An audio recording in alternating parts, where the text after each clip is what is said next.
Abanyamasengesho nibo ba mbere ukumuza mubona umunyamasengesho nubaha umuntu usenga birenze. Mimi namheshimu mtu ambaye naomba. Umuntu usenga. Mtu ambaye naomba. Hapana ivyo kwigira. Hapana kujifanya. Umuntu usenga. Mtu ambaye naomba. Sema amen. Amen. Umuntu usenga Imana. Mtu ambaye namuomba Mungu. Umuntu w'imbere y'Imana. Mtu ambaye anakita mbele za Mungu. Uzumutinya. Mimi namuogopa na mheshimu. Uzumutinya. Ni lazima tumheshimu. Umuntu wo gusotora. Si mtu tu wa kushutumu. Keretse gusabyigira. Labda mwenyewe ajifanye.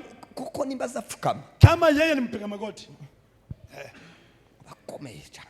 Mtu kabisa. Komeye. Naje. Samwubaha iyo mbonye umuntu kabona afite ibiro byo gusenga. Mimi nikimtazama naona kabisa ana nguvu zote. Sambona ndi sawa. Tangu soma afite umwigisha mubi. Wakati unapata mwalimu mbaya, uzuba mubi. Na wewe pia unakuwa hivyo hivyo. Iyo wigishijwe n'umwigisha udafite ubumenyi. Ukifundishwa na mwalimu ambaye hana ujuzi, usana wenyine. Unafanana na yule. Tunamwumva bavuga ngo kiriya kigo ngo ni kigo cy'igitangaza. Ya mara wanasema shule hilo ni shilo kabisa. Ndibanza bavugira abanyeshuri, bavugira abarimu. Hawajasema sababu ya wanafunzi, ni wale walimu. Nabigisha baba haba. Ni wale ambao wanawafundisha. Na itorero niko bimeze. Na kwa kanisa ndivyo ilivyo.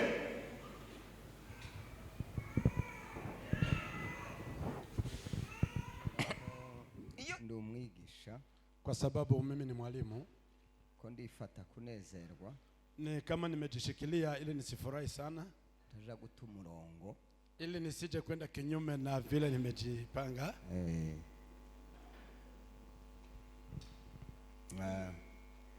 Imana ishimwe kubw'uyu mugoroba mwiza. Asante sana kwa jioni njema hii ya leo. Imana Imana iduhaye. Bwana Mungu ametupea jioni njema kugira ngo dusangire ijambo ry'Imana. Ili tupate kuja kushare neno la Mungu.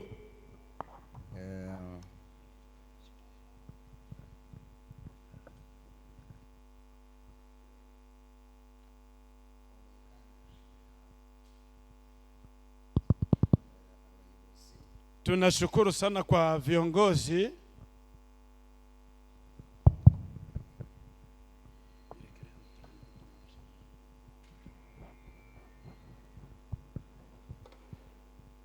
dushimiye ubuyobozi. Tunashukuru kwa niaba ya uongozi kubwo kutwakira, kwa kutukaribisha. Imana ibahe umugisha. Mungu wa mbinguni awabariki. Nanje nakiriye abantu twabanye ejo. Ninawakaribisha tena wale tulikuwa jana, bakongera kugaruka uyu mugoroba. Hata jioni ya leo mmerudi. Tubahaye kaze, murakaza n'Imana ibahe umugisha. Tunasema karibu na Mungu wa mbinguni awabariki. Nakiriye abashumba.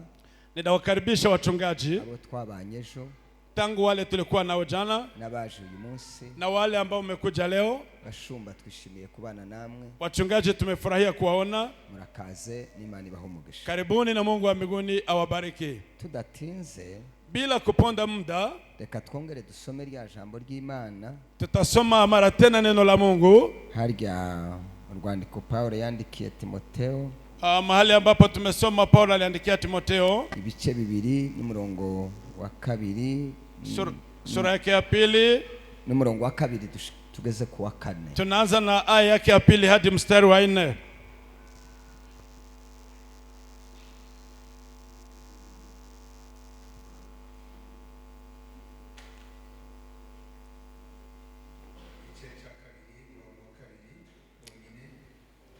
Kwa 4. Yes. Kandi izo mwanyumvanye imbere y'abahamya benshi, ubimenyeshe abantu bo kwizerwa bazashobora kubyigisha abandi. Ujufatanya naje kwihanganira ibibabaro kuko bikwiriye umusirikare mwiza wa Kristo Yesu. Ntawaba umusirikare kandi ngo yishire mu by'ubugingo bw'abakinejeje uwamwandikiye umusirikare. Amen. Amen. Ko turi jambo rivuga ngo kwemera kwigishwa. Tunajifunza neno kukubali kufundishwa. Kwemera ukaba umunyeshuri. Kukubali kuwa mwanafunzi. Hari ibintu bitatu bitaza bigaruka mu buzima. Kuna vitu vitatu ambavyo havirudi katika maisha. Iyo bitakaje, ukipoteza hayo, tibishobora kugaruka. Hayawezi kurudi tena. Icyambere, neno la kwanza ni umwanya. Ni muda. umwanya. Muda. Iyo hariho umwanya wagenwe, kama kuna vile muda umepangwa ukagenerwa ikintu na umepangwa kwa ajili ya kitu fulani, wamara ukarobekamwo ibyawe, na mara tena unaweka mambo mengine ibyawe yako binafsi, tukagire ngo umwanya uragomba kurya wagenwe. Usifikiri labda muda utabaki vile vile tu umepangwa. Cyane cyane abantu b'abanyamasengesho aribo bita bayumbe, zaidi sana wana maombi waombezi, baza bavuga ngo umwanya ni wacu. Wao wanasema muda ni wao, ngo nta kibazo, hamna shida, ati ntaho umwanya uhayuje, na muda wendi mahali. Uko ni ukutiga, yani kama vile kutokujifunza. Tibazi ko umwanya iyo ugiye utazugaruka, yani lazima wajue kwamba muda ukienda haurudi. Cyo ni kimwe. Na hiyo ni neno la kwanza. Neno la pili ni jambo uvuze, ni neno ambalo unalitamka. Iyo uvuze amafuti, wakati unatamka maneno mabaya, tiwobukirigaruye, hauwezi tena ukarudisha, uzubabarirwa likagumaho.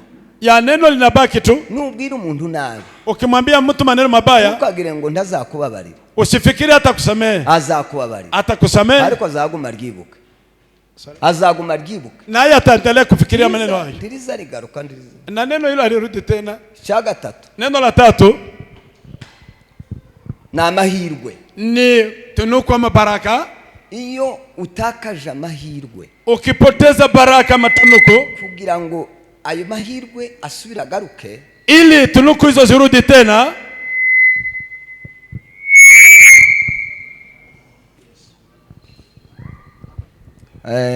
biba bigoye, ni vitu vigumu.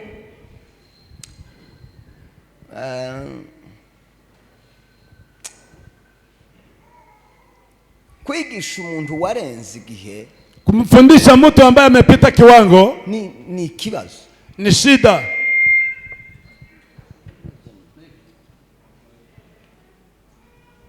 Yes. Iyo twajaga ku ishuri, wakati sisi tulikuwa tukienda shule, batwigishaga ijambo rivuga ngo, walikuwa wakitufunza neno ambalo nasema, kwanza tutakondoa mapokeo, mbere turabanza tugukuremo ibyo wakiriye, ibyo watoraguye, mambo ambayo umepata mapokeo. Aho bakubwiye ngo imbwa igira mahembe ntayigira, wakati wamekwambia kama imbwa ina mapembe na tena atunajua kama haina. Buriya umwana, mwana, nibutse ijambo rimwe papa wa mwene data yavuze, ninakumbuka neno mzee wa ndugu yetu amesema, yarazi Kifaransa, yeye alikuwa anajua Kifaransa, yarazi Kifaransa, alikuwa akijua lugha ya Kifaransa, na alikuwa mtu mtaalamu. Ngo umunsi umwe avuga kantu kamwe katapanze neza, siku moja akaongea neno kama si vizuri, amavuga ngo n'umwarimu wamwigishije mwaka wa mbere, naye akasema mwalimu wake ndiye amemfunza neno hilo tangu somo la kwanza. Iyo umwigisha mubi, wakati unapata mwalimu mbaya, uzuba mubi, na wewe pia unakuwa hivyo hivyo. Iyo wigishijwe n'umwigisha udafite ubumenyi, ukifundishwa na mwalimu ambaye hana ujuzi, usa nawe nyine, unafanana na yule. Tunamwumva bavuga ngo kiriya kigo ngo ni kigo cy'igitangaza, ya mara wanasema shule hilo ni shiro kabisa. Ndibanza bavugira abanyeshuri, bavugira abarimu, hawajasema sababu ya wanafunzi, ni wale walimu, nabigisha baba haba, ni wale ambao wanawafundisha. No mitorero niko bimeze, na kwa kanisa ndivyo ilivyo.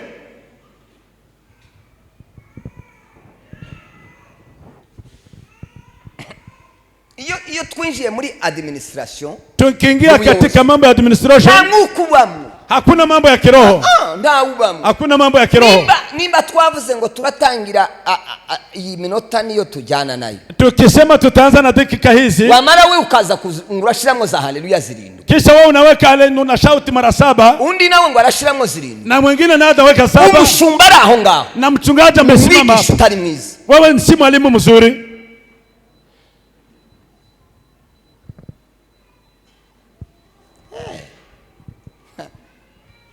Tuba twiga calcul mentale, umwana ngo barashiramo calcul écrit, tunaweza tukajifunza hesabu tu za ufahamu na unaweka za kuandika. Murumva ibyo bintu bihuye? Asijue kama mambo hayo. Ninde mwigisha? Nani mwalimu? Nani ambaye anafundishwa? Kutiga mambo ya kutujifunza, kibazo. Hiyo ni shida kubwa. Ngo turasenga turi batatu, tutaomba tukiwa watu watatu, abatatu bagenwe gusenga, na kwa programa wataweka watu watatu, ni programa y'umwuka, ati ni Roho Mtakatifu yacu Ya sasa ile ambayo tumepanga. Ile ambayo mimi nimepanga. Nibarangiza ngo intege nkesira. Baadaye mnasema sasa ni upungufu wa kiroho. Babashomba b'abane. Wachungaji ni kama wamekuwa watu wana nguvu.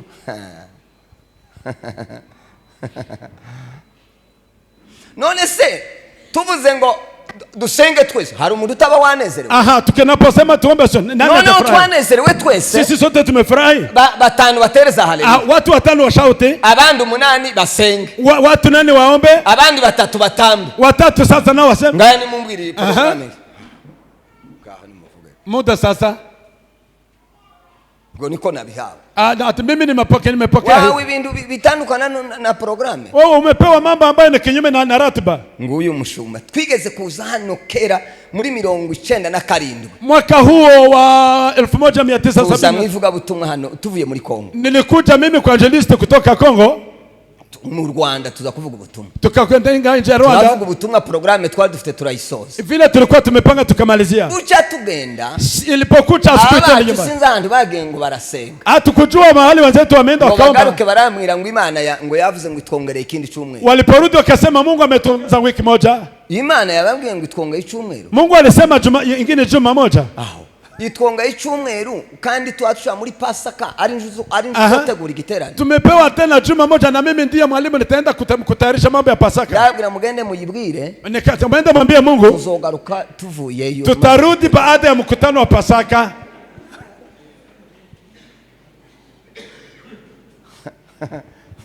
Ngimana iramererwa nabi. Muyibwire ngo naje. Labda wamoja wakasema ati Mungu atakasirika. Bwarakeye turataha turacari ndako ya tulienda na bado tunaishi. Ndagenda ntegura programme. Tukaenda tukaweka ratiba. Giterane kigenda neza. Mkutano kaenda vizuri sana. Kandi gani Imana ari hava. Na Mungu hata ndiye alikuwa anasema. Mushumba nanje ndavuga. Na mimi nilikuwa nimesema kutiga. Basi kujifunza. Umuntu wize. Mtu ambaye ni msomi. Umenya kumva Imana. Na unamwelewa Mungu. Azamenya n'uburyo yavuze. Hata unasikia vile Mungu amesema. Na undi kubera kuko tutaza tumenya ijwi ry'Imana. Kwa kuwa tutajua kutofautisha sauti ya Mungu. Tushia maranga mutima. Tunaweka kwenye hisia. Twarangiza tukavuga ngo niko Imana yavuze. Na baadaye tunasema ni Mungu amesema. Abasirikare ndi baba muri ibyo. Wanajeshi watakuwa kwa mambo hayo. Na musirikare woja kubwira komanda ngo. Mwanajeshi hawezi kumwambia kamanda. Wali gitekerezo nagize. Ati mimi nina wazo. Paulo yandikiye Timotheo. Paulo amemwandikia Timotheo. Aramubwira ngo ivyo wanumvanye. Yale ambayo umesikia kwangu. Ivyo wambonanye. Yale ambayo umeyaona. Erega abantu ari ivyo bakubuzeho. Kuna mambo ambayo wamekusema. Wamare bakubuzeho. Kuna mambo ambayo watu wamekosa kwako. Wamare kubura ivyo bari bashaka kumenya. Baada ya kukosa yale ambayo ulitarajia. Wakafanya mambo yao. Paulo yabwiye Timotheo ivyo wanumvanye. Yeye kama yale ambayo umesikia kwangu. Ivyo wabonye nkora. Yale ambayo umeyaona nikafanya. Usako. Hivyo na utafanya. Ikibazo dufite rero. Shida tunayo. Ko turashumba abo tutabya. Tunawaongoza wale ambao hatujawazaa. Abakusamenyo kera. Watu ambao wamekuwa watu yaje kukubwira ngo njewe ngo aho narimba. Mahali mimi nilikuwa. Awaruba ni. Ulikuwa wapi? None ni huri. Sasa bado leo unaishi hapo. Umusirikare yova muri batayi mwagiye muhindi akabanga iyo yari arimo. Sijue kama naweza kutoka kwa batalioni moja unasema sisi tulikuwa kwa batalioni tulikuwa tukifanya haya. Wapi? Igisirikare ari kimwe. Basi sijue kama mpangilio ni moja. Twebwe rero ibintu niba ari kanisa, niba ari ibiraro. Sijue kama ni kanisa ama ni zizi la ng'ombe. Niba twarize, niba ama tutasoma ama nini?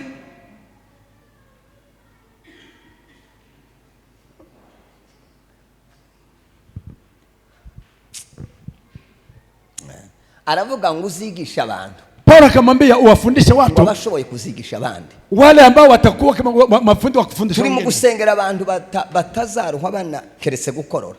Tunawaombea watu ambao hawajafikiria hata kumawazi ya kwanza kufanya kazi.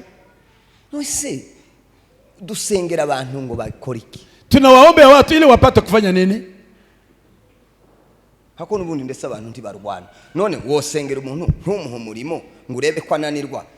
Azarika kuvuga kugira amafuti. Ya ukimwombea mtu ni lazima umpe kazi ili apate cha kujua. Umurimo. Mumpe kazi. Uwe departement. Aongoze kundi. Umugire ngo yisamure. Wewe nataka upandishe department. Department hii pande. Kila project wewe. Project zote. Ni munanira. Akishindwa. Kurayo. Ondoa.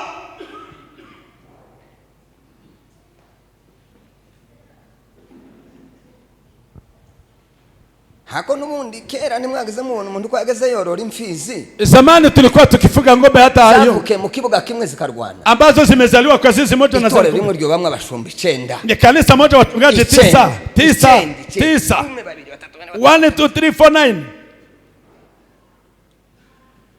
9. Nitwe turimo kwikwegera. Mara kwa mara sisi wenyewe tunajiletea shida. Ngono maruza azareka kukunegura sengo avuge ngo kabiri. Atakosa aje sasa kukulaumu. Ndaritangira ndari mu gutera haleluya neza. Hata kwanza naanza hajui hata kushauti haleluya. Sinu muyumbe. Abi sini mwombaji. Ariko nari nagize ngo nzobaza umunsi umwe. Ni mumbabarire ndashobora kutazaboneka kuwa kabiri. Labda sijue. Ariko ni ingaruka. Kama nitapata tuziga ku ijambo muyumbe. Tutajifunza kwa neno mwombaji. Tuzobazanye ese ni izina. Tuulize je ni jina. Ese yitwa muyumbe habaye iki? Muta anaitwa ese ni izina rihoraho. Je ni jina ambalo linadumu. Muziko muzikwegera ibintu. Mara kwa mara mutajiletea shida pasipo kujua. Ejo bundi nabajije umuntu umwe yarambajije ngo ese ntimusiko twubakaga inzu tukubaka nyine ngo ni hukumu. Tulikuwa tukijenga nyumba moja tunasema ni nyumba moja ya mahakama nisema hivyo. Arambaza ngo sinzi ico bisobanura. Tulikuwa tukisema kwa hiyo lugha. Hari winzu imwe abantu bageze babamwe bagatekeramo. Ilikuwa nyumba moja tu ilikuwa ni ya kupiga. Akabigindi nayo itarimo umuriro yo kurara. Na ilikuwa nyumba nyingine atuweke moto ilikuwa ni ya kulala. Na tunasema ni nyumba. Arambira ngo sinzi ico bisobanura. Akaniuliza je unajua maana ya jina hilo? Siko ari hukumu inzu yo kurara. Ni nyumba ya kulala tu. Arambira toya. Akasema hapana. Atabazungu baraje. Mablaka wamekuja. Babira abantu ngo bazabubaka inzu zibiri. Wakasema ni lazima tujenga nyumba mbili. Zimwe yo kuryamamo. Nyumba moja ya kulala. Nindi yo gucana nyine batekera. Na nyumba nyingine tu. Abantu bazi baryama mu nzu nyine batekeramo. Na watu walikuwa wakilala tu. Baranga. Na wakasema hapana. Arababwira ngo. Akawaambia utayijenga kwa hukumu. Okay, murubaka mukunda no kudakunda. Kugahato. Mutayijenga kwa hukumu. Murayubaka kugahato. Kwa matuyita ngo ni hukumu. Sisi tukaita hivyo sasa. Situzi gisobanuro shiryo ja. Hatujajua maana ya neno hilo. Nico kibazo dufite na bugimbo. Okay, ni shida tunayo. Abantu kubera kutiga. Kwa sababu ya kutokujifunza. Wamenye ngomoko y'ijambo. Wajue shina la neno. Sema amen. Amen. Ngo turabayumbe. Sasa tunasema sisi ni waombezi. Ese umuyumbe ni? Nini maana ya neno mwombaji? Ni ingaruka. Nikirudi tuzaliteretaho. Tutajifunza neno hilo.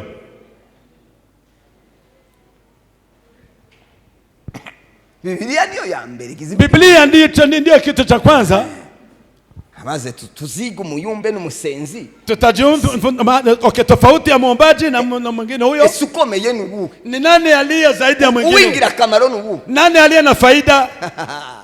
Ariko azabyo ndeba ngaseka ngaho. Mara nikitazama nasikia na nibaje ku ishuri. Hawa watu wote ni lazima baremeye se waje ku. Basi hamjakubali kwenda kujifunza. Gusa ngo ni hukumu. Yaani wasema tu ni Ariko nageze ngira igihe kimwe nageze mbaza nigeze kubona kera ariko ndi umwana. Zamani nilikuwa bado ningali mtoto. Sinza nkibagirwa ko kandi. Sijasahau neno hilo. Baje bavuga ngo nabapara. Watu wakasema wao walikuwa ni sijui baza gufata umugabo umwe. Wakakuja kumshika bwana moja. Ngo baramujana. Wakampeleka. Baravuga ngo ko baramujana hewa bora. Watambeba huko hewa bora. Noneo kichara nibazi hewa bora. Ningahantu. Kila mara nilikuwa najifunza neno. Kama unahanda abantu baza bagenda bagapfa. Ni watu mahali ambapo wanaenda wanakufa. Nononza kumenya ko ari hewa bora. Nikakuja kujua ni yongi hiyo. Ahandu umuyaga mwiza. Ahandu umuyaga hewa bora.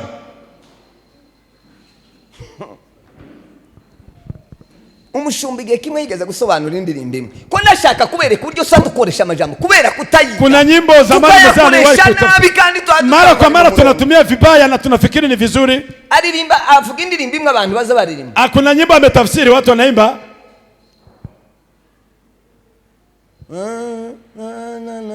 Ngebyumukiza.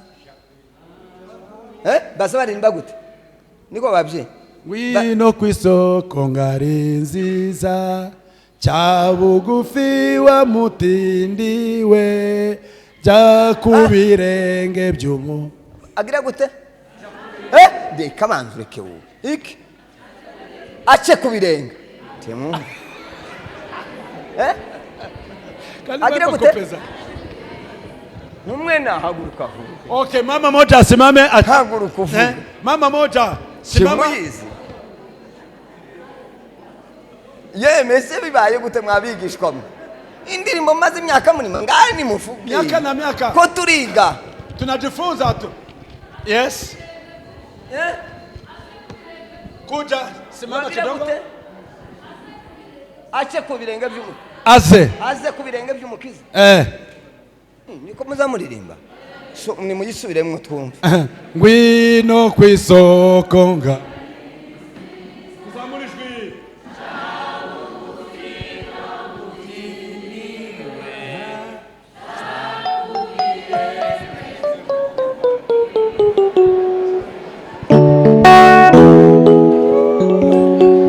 Ese turi kumwe? Je, tuko pamoja. Twaye twiga murekega muzamugaruka vuba.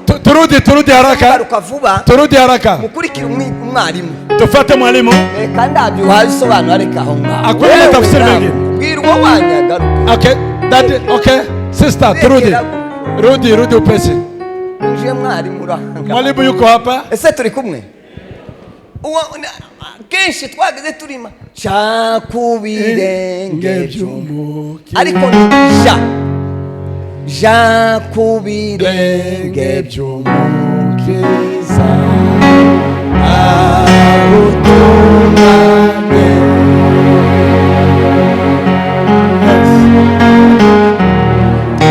Ese turi kumwe?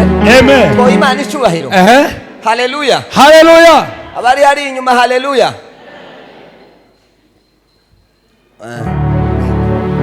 Katugende rero. Tuendelee.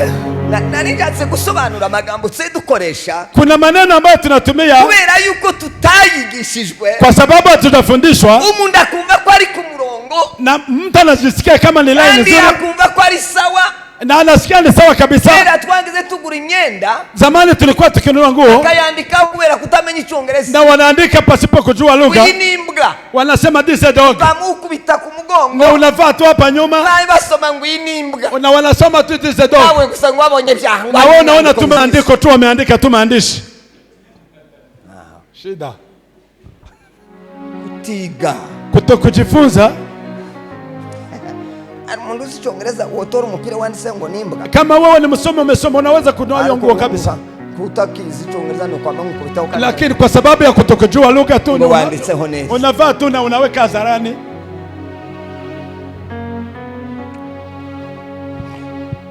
Amazina mufite mwamwiyita. Majina ambayo mnajiita. Amazina muri mukwiyita. Majina ambayo mnajiita. Amazina mufite. Majina ambayo mnayo. Ayo mazina muzoyasamba nitugera mu ijuru mutayakorera. Mara kwa mara mtaulizwa majina haya. Amazina mwiyita ntimuse nayo. Majina ambayo mnaitwa na msifanane na majina. Mukabona Yesu araje. Mukiona Yesu anakuja. Muzikwegera ibyo mudashoboye. Mutajiletea shida. Mubanze mureke dufate rimwe. Achani kwanza tushike jina moja. Iryo gusenga tubanze durwane niryo. Tuombe kwanza tupigane na hayo. Mbaye ngusiza aho ngaho nzasanga warakoze research. Ama nitakuacha hapa labda utafanya utafiti wote. Tuzoza tuganira tuzana ivyanditswe. Tutakuwa tunaongea tulete na maandiko. Amagambo gusa yakanwa. Si maneno tu ya makinywa. Ngo niko nahoraga ntekereza. Ni vile nilikuwa nafikiria. Ibyo gutekereza tuzabireka. Mambo ya kufikiria tutaacha. Tuvuge ijambo etymologique. Tutasema neno kama vile kwa shida. Yavuye hi. Limetoka wapi? Sobanura iki? Inamaanisha nini? Ese ni izina ry'umuntu. Je, ni jina la mtu? Kona ningagiyemo ugira ngo wenda. Ilikuwa tu nikupita tu. Akagatomano kwa twari tugeze. Tuingie sasa kwa somo lenyewe mahali tulifika. Twari tugeze ku bintu umusirikare azayigishwa. Tulikuwa tukisema maneno ambayo askari anafundishwa. Umusirikare mwiza wa Kristo. Askari mzuri wa Kristo. Twari tugeze ku ijambo rivuga ngo bazabigishwa kutagira ubwoba. Wao wanafundishwa kutokuwa wenye oga. Ta musirikare ugira ubwoba mu ndayi. Hakuna mwanajeshi ambaye anaoga tumboni mwake. Ndimukwibaza ibibazo dufite by'ubwoba. Mimi najiuliza maswali mengi kwa sababu ya oga. Ngatangara. Na ninastaajabu. Nibaza ngo ese. Ninajiuliza je, turi abasirikare ba Kristo? Sisi ni askari wa Kristo. Ejo ndagira ngo twaririmbye indirimbo mwiryivuga ngo turi abasirikare rwose twejejwe n'amaraso. maso umwami wacu Yesu Kristo ni nawe muyobozi.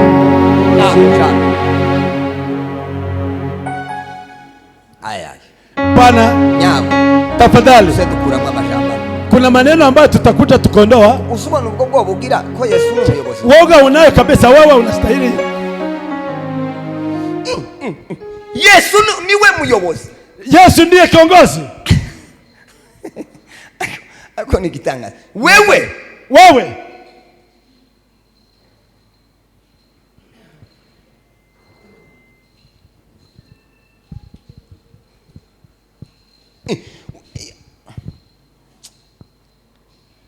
reka ngane ejo nimugoroba navuze ngo ubwoba. Jeni nimesema woga zabutuma umuntu agira gutabesha. Ya unafanya mtu awe msema uongo. Ubwoba ndawe butinya. Lakini woga hutamuogopa mtu. Gutinya nguri bishop.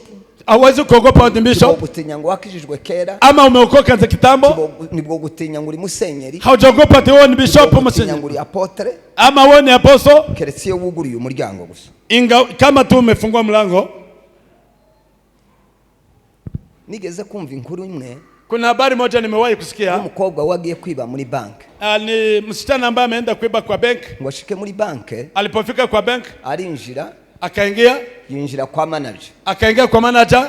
Nono ngo ashike. Alipofika huko, yamamubwira ngo nazamura amaboko. Akasema wewe pandisha mikono. Ati nutayazamura. Usipopandisha mikono. Saa hii tu nitakurushia tu grenade. Yamakuramo ikintu. Yamamubwira ngo akachukua tu kitu alikuwa amefunga tu. Maana atakapandisha mkono. Azana birya afite. Akaleta vile vitu alikuwa amushira mu mufuko. Akaweka kwa mfuko. Aramubwira ngo ni wishaganye. Akasema ukijaribu tu kutingisa kidogo. Naziregezira guturikana. Mimi nimekwisha kuweka kwenye kabisa. Amafaranga ari. Pesa ziko wapi manager? Atureba hari. Angalia huko. Akuyemo. Pesa. Ati ayandi. Na zingine ziko wapi? Ubwoba. Woga tu. Ati ayandi. Pesa zingine ziko wapi? Atayanyuma ari hari. Pesa za mwisho ziko wapi? Patrick. Aramubwiye tukamanura amaboko. Ukijaribu tu kushusha mikono urupfu. Shauri yako. Arasohotse. Msichana akatoka. Yinjiye mu modoka aragiye. Akaingia gari akaenda. Noneho manager kabaki tu. Abakozi umwe araza ngo shikasa. Aramubwira ati ndunegere. Ati mashizemo grenade. Wameweka grenade huko. Kandi bambwiye ngo sinitsa amaboko. Wamesema nisishushe mkono. Icuri bukore. Kitu utafanya. Hamagara umugore. Wewe itisha mke wangu. Aze dusezerane. Akuje ni muage tu. Kuko urupfu rwageze. Kwa sababu kitambo nimekufa. Umugore ndaraza. Bibi yake akakuja. Bashika umugore ati byageze. Mambo ni hagarara aho ngaho. Wewe simama tu hapo. Ati dusezerane. Baba si tutagana. Nini baba? Ati muwandi yanibye. Ya mkora amekuja. Lakini ameacha grenade kwa mfuko. None. Sasa ati wewe uzareba abana. Wewe utaangalia watoto. Umugore ati samaboko. Tafadhali shusha mikono. None nimba ufufe. Kama utakufa ukufe. Ati wa mugore wewe mwanamke. Umugore aramwegereye. Mke akasonga mbele. Yamakora mu mfuko. Akagusa ndani ya mfuko. Ngo akoremo. Alipofika kwangu. Yamasanga ni voka. Avocado. Kandi gavoka yari yiriwemo kera yashushe. Avocado imeshinda kwa mfuko na imilikuwa sote. Ngakore mu yindi asanga nini. Akagusa kwengana akakuta na avocado. Manager wa banki. Ubwoba. Woga. Uziko bantu. Mnajua ya kwamba Satani ari mukuzana avoka. Shetani analeta avocado. Na anaweka kwa mifuko. Bakavuga ngo barapfuye. Na mnasema mnakufa.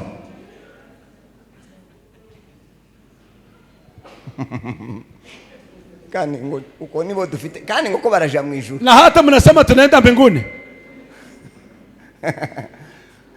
Sinzi ni mwaba nguru rugendo dufite. Nurwo kuja mu ijuru. Kandi imbibaho ivuga buryo. Uru rugendo mfite nurwo kuja mu ijuru. Umukizani yari nanje nkwiye kuja. Ukunguru rugendo bafite nurwo kuja. Ayi ni safari munayo kwenda mbinguni. Umuntu azayigishwa ubwoba bugashira. Mtu anafundishwa na woga unaisha. Umusirikare bazaba murasira imbunde z'uburyo bwose. Askari hata wakimurushia. Akagera handa atashobora kwishaganya. Fika mahali hata tingiza. Sema amen. Haleluya. Akamukunkumura mu ubwoba. Hata wanapweka ubwoba bugashira. Woga unaondoka. Ubwoba bukaranga. Woga unaondoka. bakamushira ku rugamba, baadaye wanamweka kwenye mapambano.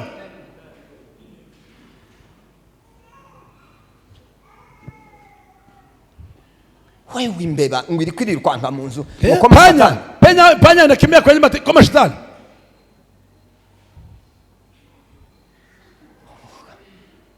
Ngo sinzi ibintu unaraye no. Sijui nimesikia vitu gani usiku. Ibiki waraye. Ni vitu gani wari kubyumva kuko utasinziri. Sasa wakati kwa nini utasinzia?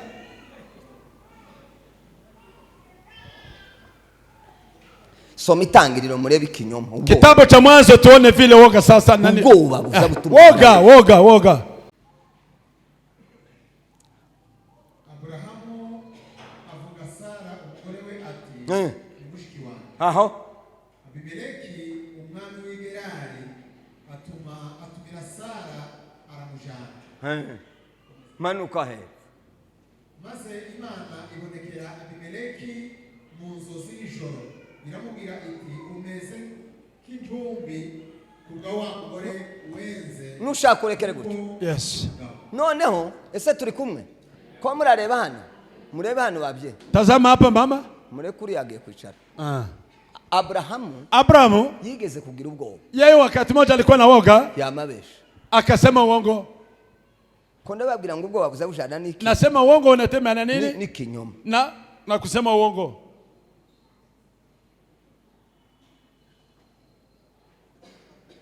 Ndibaza sinzi. Mimi najiuliza ama nafikiri. Wenda ababaye nk'abasirikare botuge. Sinzi ko umusirikare yoza ngo aje gutanga raporo y'ikinyoma. Sijui kama askari mwanajeshi anaweza kuja akatoa ripoti ya uongo. Ibintu bitabaye atabonye ngo aze. Mambo bado hajaona na macho yake. Raporo. Akuje kutoa ripoti. Yamabwira umugore. Abraham akamwambia mkeo, ndi mukureba ahantu tugiye. Mimi natazama mahali tunaelekea. Ukuntu sa vile nakuona sura yako no kuzira. Hata naweza kufa kwa sababu yako. Tukifika huko uvuge kuri mushiki wangu. Wewe utasema wewe ni dadangu. Kandi kikinyoma yabesha. Na uongo huu ambao ametumia chafasha umuhungu wiwe. Imekwenda mpaka kwa kijana wake. Umuhungu we nawe ngo buce. Asubuhi yake kijana wake. Yamabesha uko nawe. Naye akaendelea kusema uongo hivyo hivyo. Kandi kubera ubwo. Kwa sababu ya woga. Iteka ryose umutima wawe ni wuzura ubwoba. Mara moyo wako ukizidiwa na uongo na woga uzabesha. Utasema uongo. Kandi abanyabwoba nibo bagira insosi nyinshi. Watu wenye woga ni wao ndio wanakuwa na njozi nyingi sana. Aho narimvuze muraza kwasoma mu Itangiriro 26 n'umurongo wa 6 tugera ku 8. 26 mtaendelea kitabu cha Mwanzo. Mwana wa Abrahamu yabeshe. Vile kijana Abrahamu naye amesema uongo.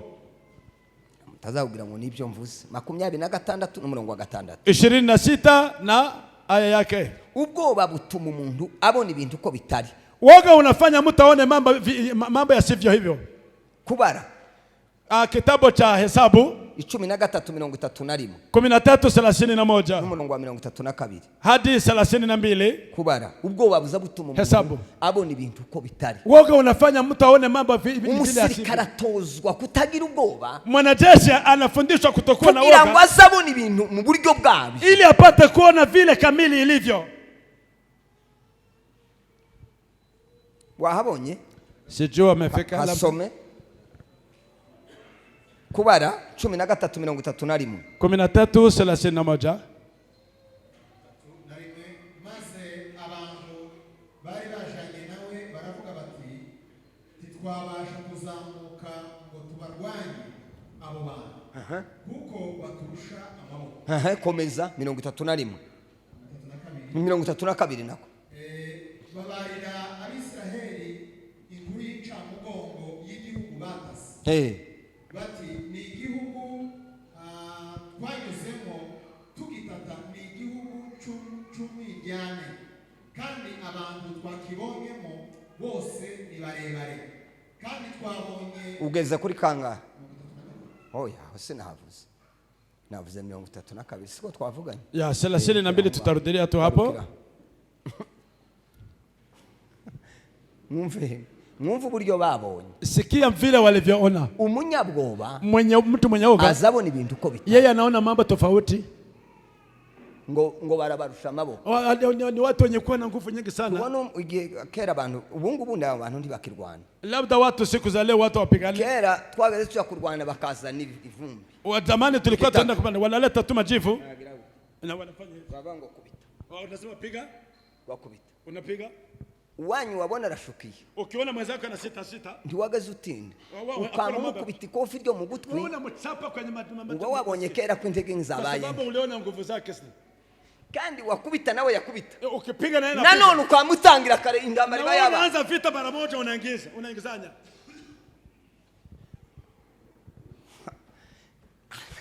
Umunyago bageza amavuga ngo njewe ngo mundeke. Mtu munyago yagala kuza mimi muniache.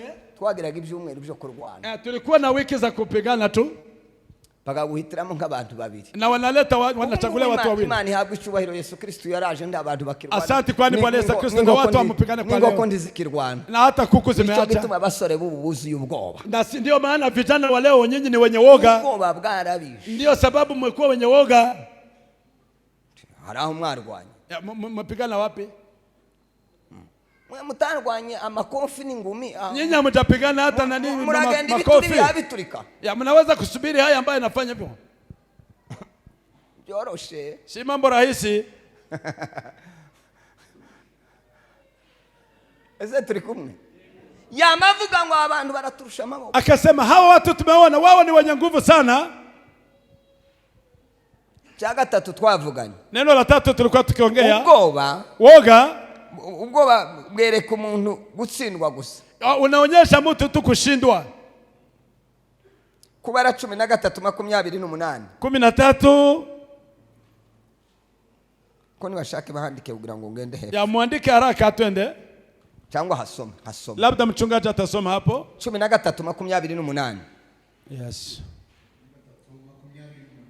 Ariko abantu bagituyemo n'abanyamaboko. Kandi imidugudu yabo igoteshejwe inkike z'amabuye. Kandi ni minini cyane. Kandi twabonyemo abanani. Baravuga batukundu twabonye. Wakasema vile tumeona. Si abantu bo gutsindwa. Si watu wa kushindwa. Abanaki n'abantu barebare. Ni watu warefu sana. Umunyabwoba. Mwenye woga. Atinya ibibazo byamugezeho. Anaogopa mambo ya kureba ubugari bw'Imana. Pahali pa kuona ukuu wa Mungu. No kubona imbaraga z'Imana. Kuona nguvu za Mungu. Sema amen. Amen. Hallelujah. Amen. Ariko birigishwa. Lakini ni mambo ya kufundishwa. Ubwo baguziye mu bantu. Woga ambao watu wamebana. Nuko bataramenya imbaraga zibari. Kwa sababu hawatajua nguvu. Tibabitojwe. Hawatafundishwa. Bamenye ibitegwa byose. Ili wajue yale. Bidafite imbaraga gusumbiza Imana. Hazitakuwa na nguvu kuliko za Mungu.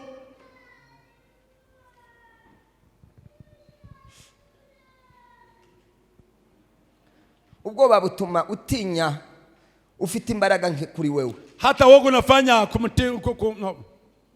gutinya umuntu ufite imbaraga nke kuri wewe. Woga unakufanya wewe uwe mpungufu kwa yule mtu ambaye kwa na nguvu kuliko wewe.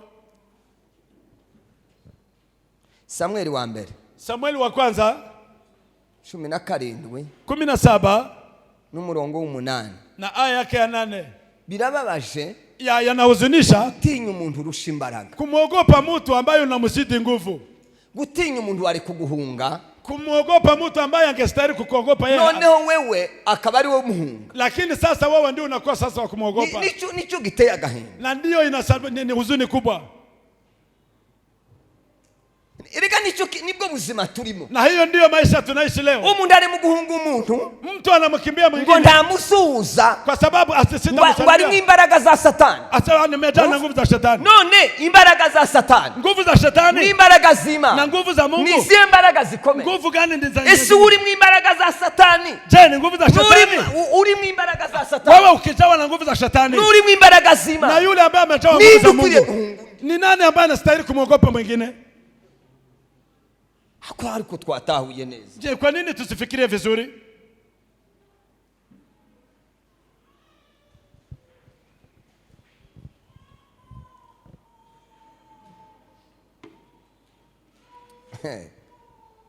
Soma nanoneka. Soma mara tena. N'umurongo w'8. Numara usoma umurongo w'10 n'uwa 11 gusa. Abisiraheli ati kuza kuremera urugamba aho mwabitewe n'iki? Mbese sindi Umufilisitiya namwe ntimuri abagaragu ba Sawuli? Ngaho nimwihitemo umugabo amanuka ansanga. 10. Umufilisitiya arongera aravuga ati suzuguye ingabo z'Abisiraheli uyu munsi, nimumpe umugabo turwane twembi. 11. Sawuli n'Abisiraheli bose bumvise ayo magambo y'Umufilisitiya bariheba, baratinya cyane. Bariheba, wakakata moyo, ubwoba burabatekera. woga ukawa wingi sana.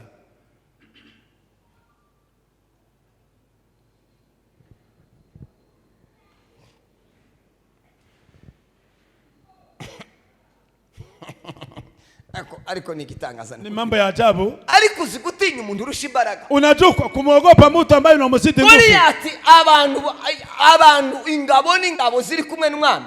Goliath ambaye alikuwa mtu mmoja. Akababwira ngo nimwitoremo umuntu umwe. Na akawaambia mchague mtu mmoja tu. Mmekuja kufanya nini?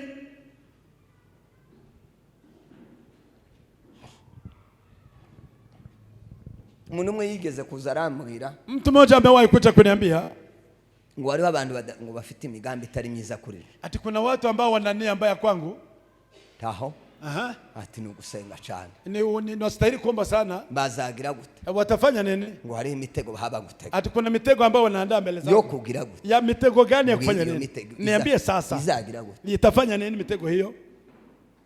Ngo nuko Imana yamubwira. Ni hivyo tu Mungu amesema. Ndamubwira ngo njewe. Mimi nikamwambia mimi ngira umwanzo. Mimi ni adui moja tu. Shetani. Kandi ndabizi. Na mimi najua. Ndasenze.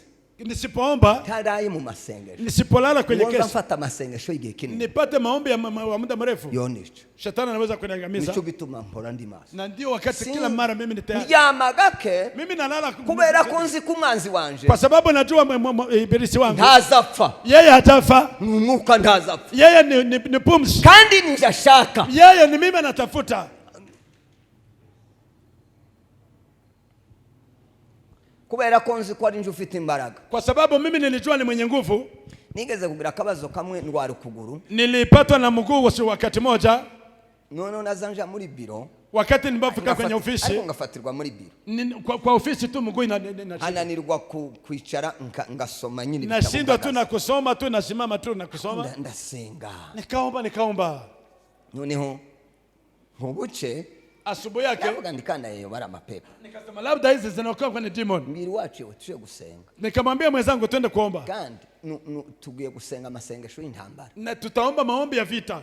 Ubundi iyo umuntu ambwiye ikintu kindimo, wakati mtu ananiambia kitu dikimo ndani mwangu, niho nza mvuga nti tamubajije tutagize pasipo kumuuliza ama kufanya hoja. Ukanga ubuhanuzi. Usikatae unabii.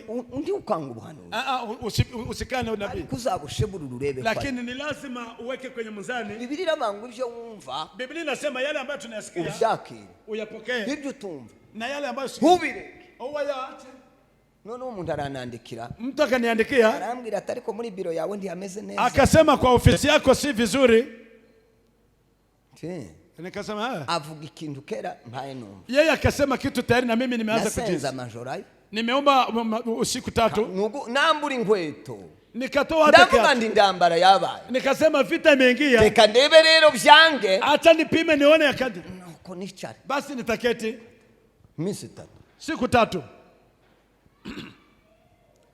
None notinya Satani kandi Imana ifite imbaraga kuri Satani. Naweza kumuogopa Shetani na tena Mungu yuko na tena ana nguvu. Ni nko kuvuga ngo abasirikare. Ni kusema kama askari. Menya ko abo bagiye kurwana. Wakijua na kwenda kwenye vita. Bafite imbaraga nke. Wana nguvu chache. Abasirikare ni bake. Waskari ni wachache. Intwaro ni nke. Hata silaha zenyewe ni chache. Uko bise barabasumbya. Wale ambao wanatufanya wanazidi. Ndio nategura n'abantu benshi. Hawezi akaenda watu wengi. Sema amen. Amen. Ni hivyo. Kandi ntibaza bafashwa n'umwuka we. Hawajasaidiwa na Roho Mtakatifu. Uburyo bize gusa. Ni yale ambao wanajifunza. Umuntu bakaza bamurasa gutya. Mtu wanamshuti. Akaza aryama. Bakamutera ibomba rikagwa akasura akabyuka. Kandi si umwuka wera ubumubye ngo avyuke. Roho Mtakatifu anamwambia mama. Twebwe ngo tugira umwuka wera. Si Roho Mtakatifu. Ariko twebwe dufite umwuka wera. Sisi tuna Roho Mtakatifu. Ni twubwoba bwate. Lakini sisi ni wenye woga.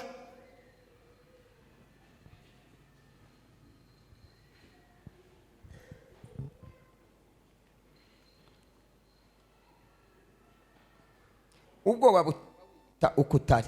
Woga unakufanya ujite vile usivyo. Bukakwita ukutari. Na woga unakuita kuwa mtu mwingine. Ibangu usoma kubara. Na Hesabu kitabu cha 13:33. 13:33.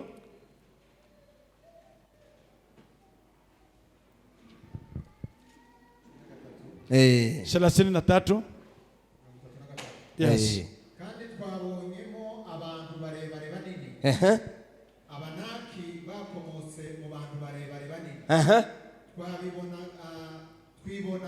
Twibonaga tubamezeho nk'inzige. Nabo bakabona tumefasa. Ko turumvikana. Yes, tunaelewana? Ubwoba woga uzabutuma wiyita ukutari. Unafanya kujiita vile usivyo. Abanyabwoba watu wenye woga bavuze ngo wao walisema ngo bariko bababona nk'inzige. Wao walikuwa watuona kama nzige. Bama bahindura umuntu mtu akamgeuza mu shusho y'Imana kama sura ya Mungu. Urimo n'Imana na Mungu yumo ndani mwake. Uw'Imana yahumekeye mu mwuka wake. Mungu amempulizia pumzi yake. Ndicho kiremwa Imana yahaye ubushobozi bw'ibintu. Ndicho kiumbe Mungu amepea uwezo wake. Bama bavuga kubera ubwoba. Wao wakasema kwa sababu ya woga. Bariko batubona nk'amahanzi. Wao walikuwa tuona kama vile panzi.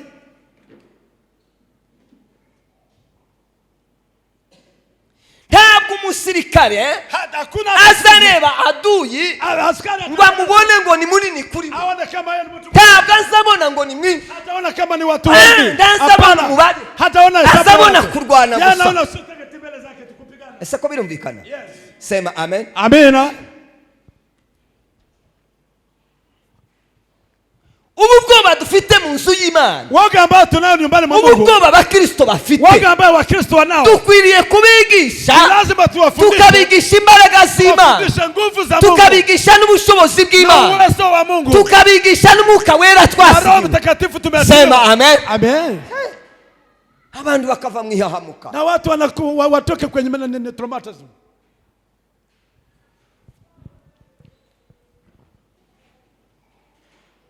Sinzi umuntu umwe wigeze kuvuga ngo arahunga inzara. Sijue mtu mmoja alisema ati atakimbia njaa.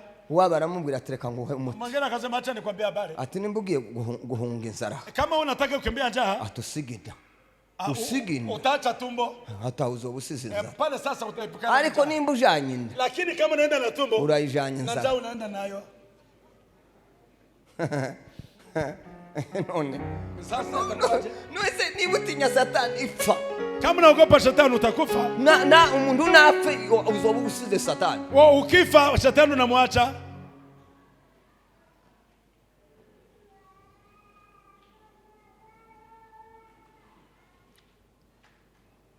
Reka dusome Abaroma. Warumi.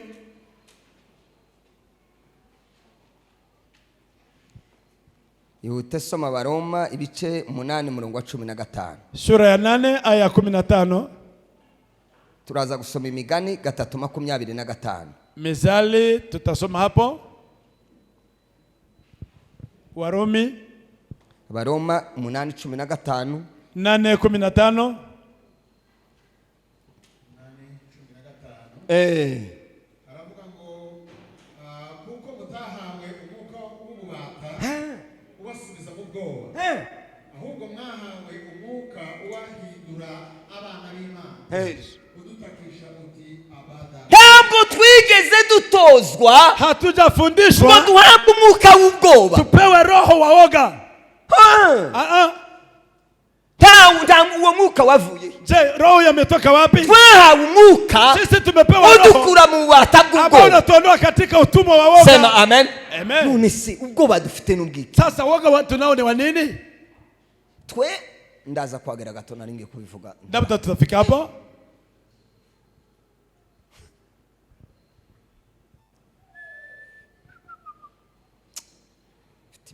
Soma ya Migani nanone. Mizali 3:25. 3:25. Tutinye ibiteye ubwoba by'izaduka. Cyangwa kurimbuka kw'abanyazahabu. Tutinye ubwoba bw'izaduka. Usiogope woga ya mambo yanakuja kigafla. Mambo ambayo yanakuja kigafla. Umuntu ari kubwirwa inkuru y'ubwoba. Habari ya uongo. Umuntu agahwera. Na mtu anamkabidhi kama anataka kufa.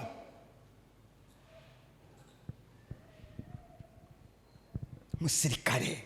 mwanajeshi azatozwa, mtu ambaye anafundishwa, umwuka w'ubwoba ugahunga, na hata roho wa woga inaondoka, umwuka w'ubwoba ugashira, roho wa woga inaondoka, bakarasa mugenzi we, hata wanapiga mwenzake, umwe akamusingira, yeye undi agakomeza, mwingine anaendelea, bakarasa undi, wanapiga mwingine, umwe akamwigiza inyuma, undi agasimba kagenda, mwingine anaendelea mbele.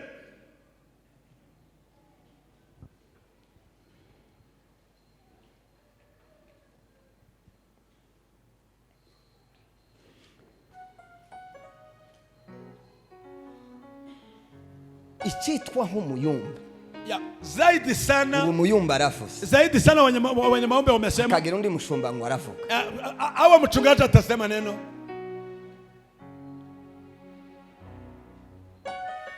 Turapfuye mwabashumba. Wachungaji ni kama tunaangamia. Umuyumbe ngo yavuze. Mwanyamaombe amesema. Hakagira undi muntu usura ngwara undi muntu. Hawa mtu mwingine atasema tena. Mbuza abashumba se numuri ruhande rwose. Hata na nyinyi wote wa Kristo. Abayumbe yogenda kabura ngo Imana yamanga gucire mu gutwi ukamuta. Hata mwanyamaombe atakuja akasema Mungu amesema nikutembea mate. Leta sikio. Hariho abantu batohakana. Kuna watu ambao hawezi kukana. Ni Imana yambwiye. Ndivyo Mungu amesema. Ndagushira mu gutwi. Nitakutemea mate kwa masikio yako.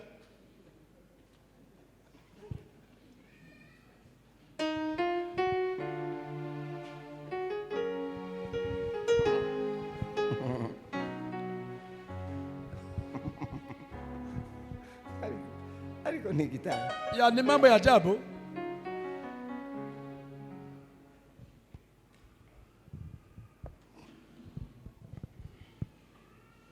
Shomundi hari umuntu wambwiye ngo mu rusengero umuvuga umunyamasengesho yaravuze ngo Mwanamomba amesema ngo kubera ngo umucuranzi buryo yacuranze neza. Ya kulingana na vile mcheza keyboard amecheza vizuri. Haje umwuka uvuga ngo kumekuja roho ambaye imesema ha jambo livugwa. Hakuna mnenaji leo. Umwuka uriho. Roho ya leo. Ngo niyo umucuranzi natwe dutanga. Ni mcheza keyboard na sisi tu tucheze. Ibintu birahagarara. Na mambo yakasema. Abashumba bicaya. Wachungaji walikuwa wameketi hivyo. Ntimupfana abana. Msiwalaumu watoto. Nabo baragoye nyine. Hata wao ni kichwa ngumu. Tubifite mu ruhare. Lakini na sisi ni kama tunawasupport. Sinigeze kubabwira umunsi umwe bahaye gapapa ngo nanakire. Siku moja wamempea gapapa ati amkaribishe kwa kanisa. Ndaseka ndahwera no. Mimi nikashangaa nikastaajabu sana.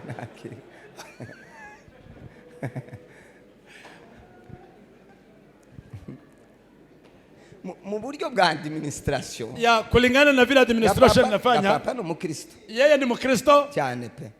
Kandi azayubaha pe ndamuzi. Najua na utii. Cyane pe. Zaidi. Ariko kuvuga ngo naje ndumushitsi. Kusema mimi ni mgeni. Wamara umupasiteri agahaga papa ngo nanakire. Na mchungaji anamwambia gapapa amkaribishe. Umushumba araho ngaho. Na mchungaji ambeketi hapo. Ni ibintu bito. Haba ni Imana yonyine yorakara. Hata Mungu mwenyewe anaweza.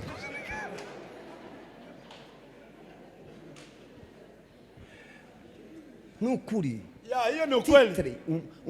Simvuze ngo ndigitanga muri administration. Sitakuwa ajabu lakini kulingana na administration. Konda garuka ku gisirikare. Narudi kwenye askari. Chef d'état major. Ya abafite umuntu umwakira. Ya kulingana na vile ngazi zimepanda kila mtu. Agiyagira umuntu ushobora kumwakira. Kila mtu ana ngazi yake ya kupokea.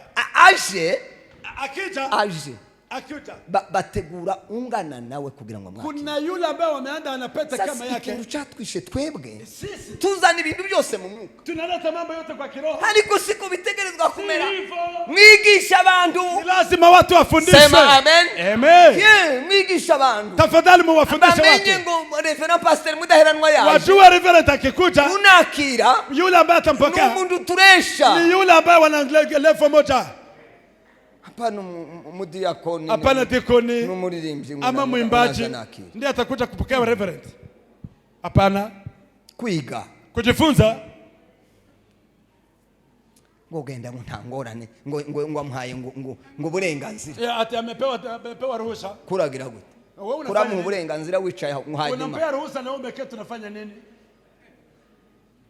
ejo kandi namara gusimba hariya akianza kuruka abakristo gabaze bavuga ngo ni umunsi uzohaye bazavuga ngo nakani uzumenya kwakira watasema huyu ndiye anajua kukaribisha wageni yuko agiye abikora kenshi kwa sababu amefanya mara nyingi na hata anaweza abakristo bakavuga bati na wakristo wanasema wasigani nk'umupastor kwa nini sasa bazagumuka umunsi umwe siku moja watakurudiri wewe utakete uribiteye nini ni wewe ubizi wewe ndio umesababisha hayo ngo zoza wicara ngo ntiwakira utakuna kete bila kukaribisha wageni abanza bakubitemo igipindi waweke sasa kwenye atereza haleluya haleluya abanza bakwege akubitemo akaririmbo awapepete kanyimbo numara umunsi wowe uzaza kwakira siku utakuja kupokea wageni haleluya haleluya ko barakureba wanakuangalia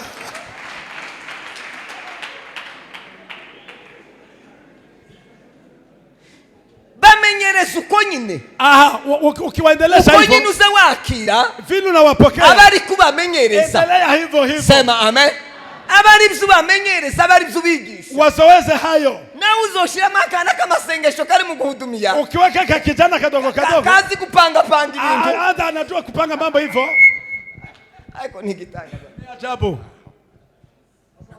namara ngo sindi mukumenya ngo buryo ngo abantu bari mukumuje inyuma na sijue vile watu wanaenda nyuma yake sichage wagaze umuhango sini ile wakati ulikuwa unampea wakati kila mara akabanza akakubitamwe agakorasi kwanza anaweka kanyimbo wewe korasi ndio yishoboye na wewe hujui kuimba akavuga ati ndatera za haleluya zitatu kwanza nitashauti haleluya tatu zitambitse zingine hapa bila zija hejuru kasi moja zinaenda na zingine zinashuka wewe nta yuzotanga wewe hujui kushauti hivyo baadaye abwira ati nakana weteri na utasema na Robert na wewe shauti yera kwa muhaye umwanya tusubira kumubuza uburyo yake amepewa fursa kula mama yamatera mbese abani bande zine shuti za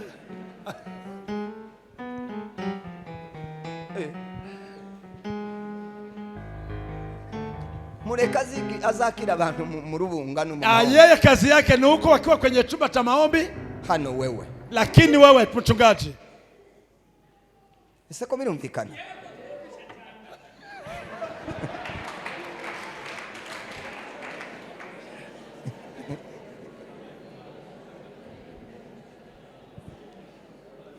Amen. Amen. Hallelujah. Bwana sifiwe. Tuimani chuwairo hallelujah. Amen. Twongere hallelujah. Amen. Dusubire hallelujah. Amen. Nta muntu utazukunda l'administration. Hakuna mtu ambaye hapendi administration. Barashobora kwibura ariko nta muntu inaweza kukosekana lakini hakuna nta muntu wize wese. Hakuna mtu ambaye kwa msomi. Reka tureke no kwiga. Hata atutoache mambo ya masomo. Bagabo bakera.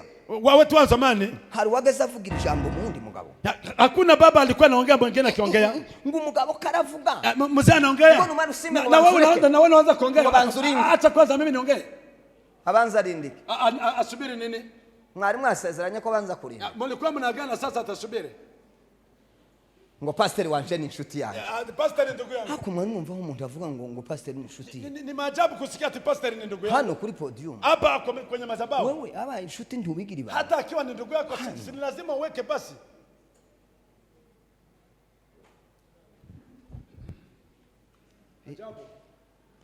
uzigituma mwita inshuti unajua kwa nini anamuita ndugu yake kwanza mwaka mikrofoni agace ni kwa sababu yeye anamnyang'anya microphone naye anatulia yamara gahindura gahunda na anabadilisha mpangilio ubanza urinde usubiri kwanza ushire izi nindi ndimbo nyimbo kama zimbili tu ngo niho dukwega umuvuga na ndio tutafuta sasa ndio ababwiye ko mudukwega mutujane mutatufuta mutubebe wapi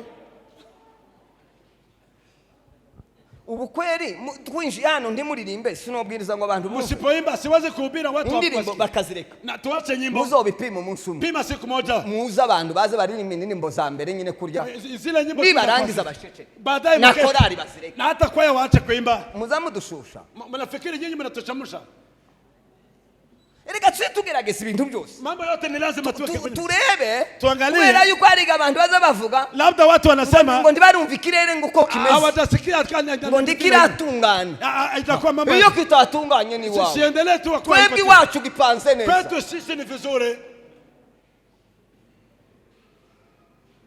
ijambo ry'Imana ryonanirwa kwikira inzira neno la Mungu linaweza kosa sema haleluya ligira imbaraga lina nguvu likagira imbaraga lina nguvu ligira imbaraga haleluya zihindura umuntu byonyine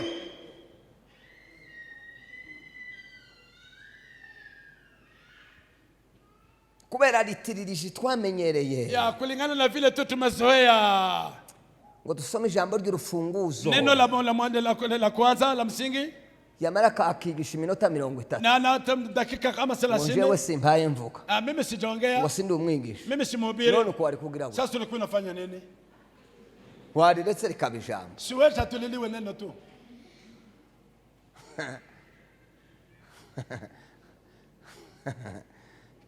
ndebe ndekera aho ngaho muracyari maso mwovuga ngo amen amen dukosora abantu ni lazima tuwate kurekebisha mambo dukore la administration tufanye administration umuntu akore mu mwanya we kila mtu afanye kwa kandi abantu barashaka kwiga watu wanataka kujifunza tureke gucaha abantu ibyo tutababwiye tusiwakaripia watu na tena tukanenga ibintu tutavuze tusianze kukaripia mambo na tujaongea kubera yuko nunenga umuntu obipfa ni mtamotaka sana ndire ibibi byacho niambie kwanza mabaya bizane mu ijambo ry'Imana na unionyeshe maandiko umusirikare ndibo muhanirisha atigisha mwanajeshi hawezi kuadhibiwa pasipo kufunzwa hariya mzee yatubwiye mushumba hariya tubwiye ijambo rikomeye mzee kuna neno alisema ariko ningite reka mwe mikrofone abivuge ndaje kubihindura yavuze ikintu cyankoze ku mutima ngo igihe umusirikare ngo azayiremera itegeko wenyine niko nashatse nguvuge biravuga soda akokera rutumutango nini soda akokera rutumusoke akumene isika nkakato isika ya pasi arabisobanura akusala camouflage ezali roko nini camouflage ni wa mwambaro w'abasirikare bambara camouflage ezali kubumba masima bibumba melibinso ibyo si rurambi menye ngaho ndi mwumve nyine ndaza kubisobanura mutegere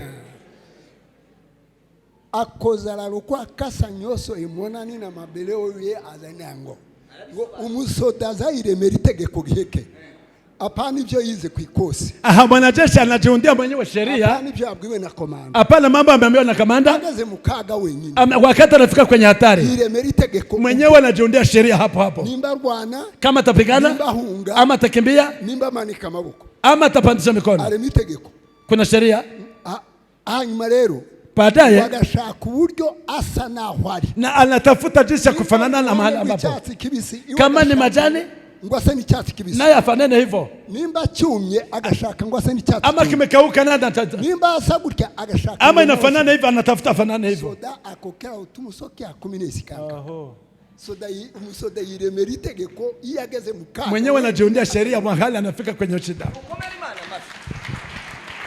reka nanye ngasubiremo nzamenya nko hata na mimi nirudie nzamenya nko kuryosha ibintu oya reka mbabwire sikia mbisobanure gahano sikia sasa icyatumye rinkoraho kwa nini umusirikare yiremera itegeko mwanajeshi anaunda sheria mwenyewe iyageze mukaga wakati anafika kwenye hatari none sasa iyo abantu biha uburenganzira wakati watu wanajiruhusu bakiremera ibyo bakora wanaunda mambo ya kufanya baba bari mukaga wako kwenye hatari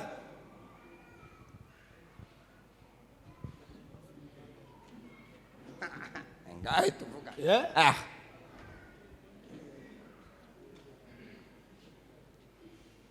ese ko birumvikana ntabwo ashobora kwiremera itegeko wenyine hawezi akaunda sheria mwenyewe ariremeye ageze mu kaga bali wakati amefika kwenye hatari niba yazengurutswe kama alikuwa amezunguka akavuga ati aha mbigeze hapa nisema nikupona na kufa kwiremera itegeko nje nitajiundia sheria mwenyewe niba nchamuri adu kama nitapita katikati ya adui kama nitapita nzamura ama nitapandisha mikono kubera yuko ari mukaga kwa sababu ameingia kwenye hatari kubera turi bukurema ibintu kwa nini tunaunda kandi mambo turi mu munezero na tena tuko kwenye muri wa munezero na furaha hiyo hakaba ari w'abayobozi na kuna wagovi wamarukare mitegeko na mwenyewe unaunda sheria kubera kutigishwa kwa sababu ya kutokujifunza tibagufana wasikulaumu ntiwigishijwe haujafundishwa ese ko birumvikana asante noneho baadaye ijambo tuzakomerezaho rya kane neno la 4 tutaendelea yigishwa discipline mwanajeshi ni mtu ambaye anafunzwa kutii agiye gukora ya mambo ambayo anataka kuyafanya discipline heshima mu Kirundi haravuga ngo ni indero ya kwa Kirundi wanasema ni malezi indero malezi muzibuke yuko kumbukeni ya kwamba umunyeshuri mwanafunzi azafata amanota 95 hata apewe percent hiyo, bamara bakaza kureba mu gitabo cha discipline, na wanakwenda kuangalia kwenye kitabu hicho iyo basanze ari umwendiscipline, wakikuta yeye ni mtu ambaye afuatilia mwenendo, baza bamwirukana kuki, hata wanambedi kandi afite amanota 95 na ingawaje amepata 95 lakini apewa, maze kubona wanamfukuza kwenye shule. Discipline Mahali nimeona kuna discipline mu rusengero, ni kwa kanisa. Ndababwiye ibintu byabikorerwa mu rusengero, mambo ambayo yanafanyika kwa kanisa, abantu bakavuga ngo ni umwuka, na watu wanasema ni roho, teyubo ni mambo ya adabu. Byukuri umwuka ugomba gukora, ni lazima roho afanye kazi, kandi umwuka uzukora, na roho anafanya kazi cyane sana. Ndawemera, mimi nakubali, nanje ngorana n'umwuka we, mimi nafanya na roho, na ukorana n'umwuka we, na wewe pia unafanya. Ariko hari ubwenge Imana yaduhaye, lakini kuna hekima Mungu ametupea, ubwenge karemano. hekima ya Biblia iravuga ngo abantu banje, watu wangu barimbuwe no kutamenya, wanaangamia pasipo kujua, kandi ubumenyi na hekima burigishwa, yanafundishwa. Ese birumvikana? Yes. Ubumenyi busabwigishwa, hekima ni kitu watu wanafundishwa, udakigishwa kumenya, mtu anamfundisha kujua, kubera ubwenge Imana yaduhaye, kwa sababu ya kile hekima Mungu ametupea. Mbere umwuka wera ataraza, na kabla Roho Mtakatifu, abantu bakora indege bakoreshwa n'umwuka wera, watu wameunda ndege, abantu bakoza amatelefone bakoreshwa watu ambao wameunda simu, abantu bakora imodoka bakoreshwa n'umwuka wera, wale ambao watengeneza gari. Ubwenge karemano ni hekima Imana yaduhaye, ambayo Mungu ametupea, imbaraga z'umwuka wera, kwa kupitia Roho. Imana isiduha ubwenge, Mungu anatupea burya butubamwo, tukamenya uburyo dukoresha n'urya mwuka wera, tupate vile kujiongoza na Roho Mtakatifu. Biblia iravuga ngo, Biblia inasema roho wa nabii, mwuka ngo umuhanuzi, ya roho wa nabii nguza wubaha inamheshimu mwenyewe, umwuka w'ubuhanuzi uza wubaha, roho wa nabii unamheshimu mwenyewe. Simvuze ngo simbanura, nikisema nta mwuka wuniga ngo ndakora, roho aweza kanishika kwenye shingo. Oh yeah, no, si umwuka ndi kwama ngo nasaze ngo mbuzuko ngira ngo nabuzuko babuzuko, kandi ufite ubwenge, huna akili, ngo narukuno amanumva ngiye nko guturika, kutareka ngo turike aho kuvuga ngo ubikore uko wabikoze nabi, afadhali basi, lakini wacha kusambaraza mambo. Bazakwigishe ko umwuka azayubaha nyirawo, wakufundishe vile roho mwenyewe na mtii mwenyewe. Sinigeze kubabwira kera nageze nezerwa, kitambo alikuwa kifurahi sana, nariba nkamona nanezerewe mbere y'abandi, yeye alikuwa kifurahi mbele ya watu wengine, bikababaza abandi, na wengine walikuwa wanahuzunika. Kama nsoka, mimi nilikuwa nikitoka nje, kama niruka, nakimbia, nageze niruka karambi kamwe, nilikuwa nikikimbia sana, kandi mu mwuka, nikiwa kwenye roho, nageririya nikibafika huko, imbaraga zigashira, roho nguvu zinaisha, zamara gushira, baada ya kaza mu rusengero kicara, ngategereza igihe abacu bafatirwa, nisubiri wenzangu nao kugira ngo tujye ku murongo, ili tuende kwenye sambamba, nawe uzofatwa mbere, lakini wao numara utangire kudutonganya, uanze sasa ngo ngubu mumeze gute, nyinyi mko aje, wewe wafashwe kama wewe ni kitambo, itonde, tafadhali tulia. Ese ko birumvikana? Usiku ari urwengo umuntu azageramo, kuna ngazi watu wareba abandi, ukiangalia watu wengine bari hazi, unaona kazi umewaacha wa mahali, sema abantu kubameze gute, hao watu wako na Mungu, uburyo wiyakira, jaribu kujimetenti, utegereze urebe nimba kubitamwe za haleluya zine, uone kama tabucha haleluya bazamuka, ili upate kwa mufate kirere kimwe, ya mwende pamoja, na ubundi nutabazana ngo muje mu kirere kimwe, usipofanya hivyo muzokosana, mutashwana. Umwarimu yo yigisha mu ishuri, mwalimu anapofundisha kwenye shule, class rifite abantu baresha, unaona watu si watu, hari wabo hasi, hari wabo hagati, hari wabo hejuru, sema amen. Umwigisha azayadapta kuri abo bantu bose, akareba uburyo abazamu kugira ngo bazaje hamwe, niba uri umunyamwuka, wewe kama ni mwenye roho, amen, reba uburyo uzamura abantu, angalia vile ubazamure, numara kubona mugeze hamwe, numara ubabwire uti twiruke, nawe uzovuga ngo mwiruke, wewe wanezerewe, wewe umefurahi, yiyicarire, wao wakati chini, numara uvuga ngo bagusuzugura, baadaye utasema ntibanagera kuri level, hawatafika kwenye umefika.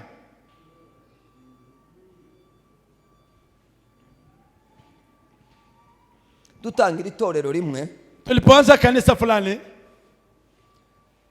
twararirimbye mu rusengero, siku moja tulimba kwa kanisa, Ndamahize yamaguruka aca mu idirisha, Ndamahize akaruka akapita kwenye dirisha na karegeye, niho twari tugitangira, tulikuwa tukianza kanisa. Umukristo umwe wari winjiye musha w'umurundi, ya Mkristo mmoja alikuwa na amekuja, yes, na mbona kwagira gutya, yani kaona tu yeye anaenda pole pole, yamasohoka yakatoka nje wasohoke nanje nsohoke na nyuma mimi nikatoka nyuma yake. kamaze ndise mushinga nta Mwenzangu none kugiye hanze yamekuaje? kusohotse Kwa nini? kweka Eh, kuce sanze hariho abasazi nikaona watu kakanisa. Aje basazi msikari tu. wenda wazimu Wenda wazimu, sorry. ateka hano na none ngo bajya sabasazi Hawa watu ni wenda wazimu. toya Nikasema hapana. sinari kumubwira iby'umwuka wera ntabizi Singemwambia habari ya mtakatifu kwa sababu hajaelewa. namwira ndari ko wakwihanganya ngo Ungesubiri. ngo ndekanga ngo Ungesubiri. nzocanga rukundi munsi Nitakuja siku nyingine. umunyamwuka Mtu mwenye ku roho muntu utari umunyamwuka na mtu mwenye simu mwenye roho. uwanya kwita umusazi nawe ukamwita Mmoja umusazi anakuita mwenye wazimu na wewe unamwita mwenye wazimu. noneho wewe nimba ufite ubwenge Kama wewe una hekima gusumba urya yake unaweza mwigisha urebe uryo muzamu jaribu kumpandisha. reka kumubwira ngo ntahayumva Usimwambie wewe ngo usikie. kandi ngo Tena nabanebwe wewe nimekuona ngo wewe. nabanyantege nke Wewe ni- ngo nza mbareba Mimi watazama. iga strategy Jaribu kujifunza njia. twageze tugenda mu gitaramo Wakati tulikuwa tunaenda kwenye makesha, tukiga uburyo tuzana ubusutse mu itorero tulikuwa tunajaribu kutafuta jinsi ya kuleta uamuzi. sema amen Amen. noneho umunsi tutabonye abantu banezerewe Siku tuliona watu watafurahi, tukaza kubazanya tunaenda wenyewe twenyine tunajihoji wenyewe. hapana kubwira abakirisitu Hapana wa Kristo. niki cyabaye Tunajihoji wenyewe, nini shida ni gani? dusenge tubazima Tuombe Mungu na ikibazo tumuulize. cyabaye ni Shida imekuwa ni nini? nicyo kizagituma mubona nangwe ko abantu bashwanira abakirisitu Na ndiyo sababu mimi sijataka watu ngo Yesu mbamenya ngo ibibarimo mimi sijua oya ndabibarimo hawana shida. ahubwo shaka ibikurimo Tafuta shida. sema amen Amen. numara ubitange muri bo Baadaye wapewe. urebe uburyo bakwega Angalia filter. kubera yuko muri twe Kwa sababu ndani haba imbaraga za Kuna rukuruzi nguvu za ku- sema haleluya Amen. zikwega abantu Ambazo zinawaleta ukabazana watu, ili wauke- ukabinjiza muri urya Waweke muntu kwenye hatua yako. Hey.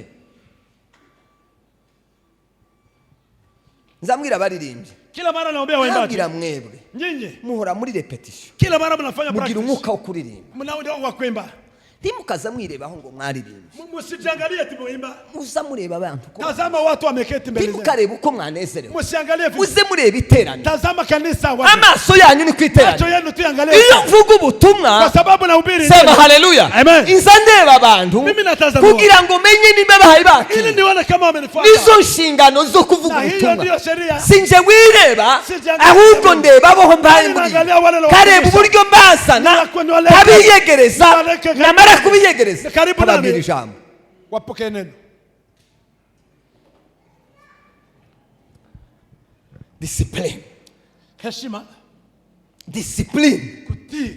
yatubwiye aha yatubwira ijambo rimwe Mzee alikuwa aratubwira ngo umusirikare alisema ngo wanajeshi bazamubwira ngo nasunike uruhome wanamwambia wewe utasukuma Igikuta. ukuta kubera discipline kwa sababu ya kandi unakutii. iyo baza ngo kubera iki Hawezi kuuliza kwa nini. iyo baza ngo ese habaye iki Imekuwa aje? iyo mubwira ngo simbishoboye Hawezi kusema siwezi.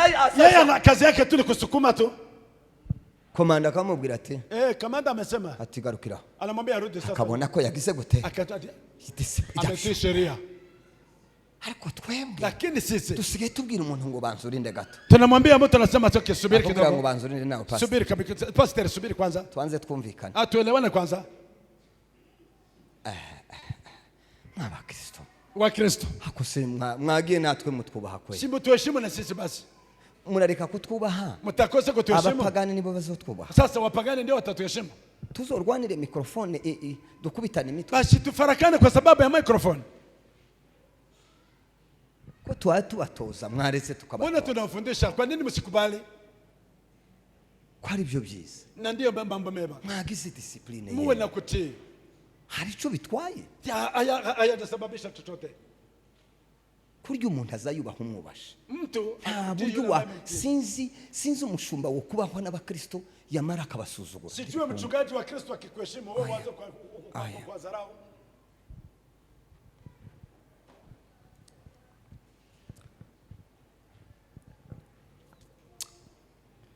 reka dusomere ijambo Neno hili tusome, gira dusoze tutakuwa tunakaribia tamati. hasigaye iminota nk'ingahe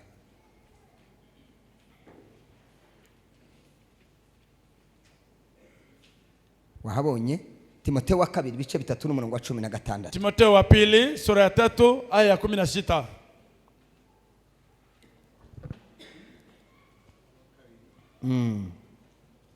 Tatu 16. Yes. baravuga ngo ibyanditswe byera byose Hey. byahumetswe n'Imana Hey. kandi ibyaha bye no kumutunganya no kumuhanira gukiranuka. Asante. Hano Bibiri ijambo ry'Imana Biblia na neno la Mungu iravuga ngo nasema hivi, ibyo byanditswe byose byahumetswe n'Imana kandi bifite akamaro ko kwigisha umuntu ukuri no kwamagana ibibi, gukosora umuntu no kumumenyereza gutuganira Imana. Gukosora umuntu, kumkaribisha mtu ngo no kumumenyereza na kumujulisha. Umusirikari kize gituma mubona mu gitondo bari kuri foreni, Sababu inafanya wanajashikira bahora babamenyereza kandi babamenyereza ibyo bigishijwe, wanawakumbusha yale ambayo wamejifunza. Ni ngombwa ngo tse duhora tumenyereza abakristo, ubabwire ngo ni ibi, tuambie ni hivi. Simvuze ngo wenda ariko byakagombye kumera gutyo twese. Ya ingestahili yao hivyo. Nukuvuga ngo tugira gahunda iteguye. Kuna ratiba ambayo imeandawa. Mu gitondo asubuhi tuhera kuri izi saha nizi. Tunaanza saa 4 mpaka saa 4. Naha. Hivi. Naha. Tunaendelea. Tugasoza abasa. Na tunakamilisha hapa. Umunsi umwuka waje. Siku Roho amekuja. Tuza tuwemerera. Tunakubali. Ariko si ku cyumweru, si Sunday, n'ikindi cyumweru na Sunday ngo tugende tuvunjagura ibintu. Twende tunaharibu mambo mpangilio. Kuriya vile mnaona tugira isaha yo kuramya. Kuna wakati wa kuabudu. Isaha yo kuramya no guhimbaza. Dakika za kuabudu Mungu. Tukayiririmbamo. Tunaimba. Tukayitambamo. Tunacheza. Iyo nindo. Niba ari ibiti ntibikunduka. Kama ni miti sitanguka.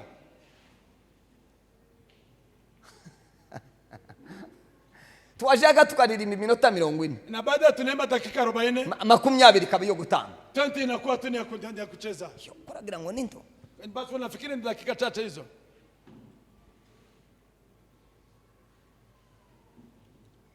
Nigeze gora ku rusengero rumwe. Kuna kanisa moja nimetembelea. Abakristo barambwira. Wakristo wakaniambia, utubarize umushumba, utuulizie mchungaji, ese dutangira ryari tukarangiza, tunaanza ibada lini na tunakamilisha lini? Abakristo Wakristo wakaniambia hivyo. kundangiza ndamwezewe, baadaye nikakuja kumhukumu Abakristo kandi nanje naye nabibonye, na mimi mwenyewe nilikuwa nimeona hayo. Akirukana mapepo dutangiye, yeye alikuwa anaanza kufukuza mapepo, twagera hagati akayirukana, katikati anafukuza mapepo, kwaza gusoza akayirukana, kwa tamata anafukuza mapepo. Haya mapepo azazarya, je, mapepo haya yanatoka wapi? Aiko nona umenu kukini amapepo yatwinjiranye n'izi mbaraga ziranga, mapepo yameingia na nguvu hizi. Ibujumbura twagiraga umusoro umwe, kuna kijana mmoja tulikuwa naramukunda, yari umuyumbe kabisa, yari umusenzi, nilikuwa nikimpenda sana. Noneho akicara hariya ku muryango, yeye alikuwa ameketi huko kwa mlango, ngo bucuruzi ndamwana. Siku moja nikajiswali, kwanza mbona wicara ku muryango, kila mara bona na unaketi kwenye mlango, arambwira ngo abacunza amapepo ngo ndiyinje, ya wale ambao wanakuja kufanya soko machozi. Ako yambwiye ijambo ryiza, ameniambia neno zuri sana, uzucunga amapepo ninje. Wewe kazi yako ni kuchunga mapepo madimo, waisema kazi keza, ndio umechagua kazi. Komeza yari endelea sasa.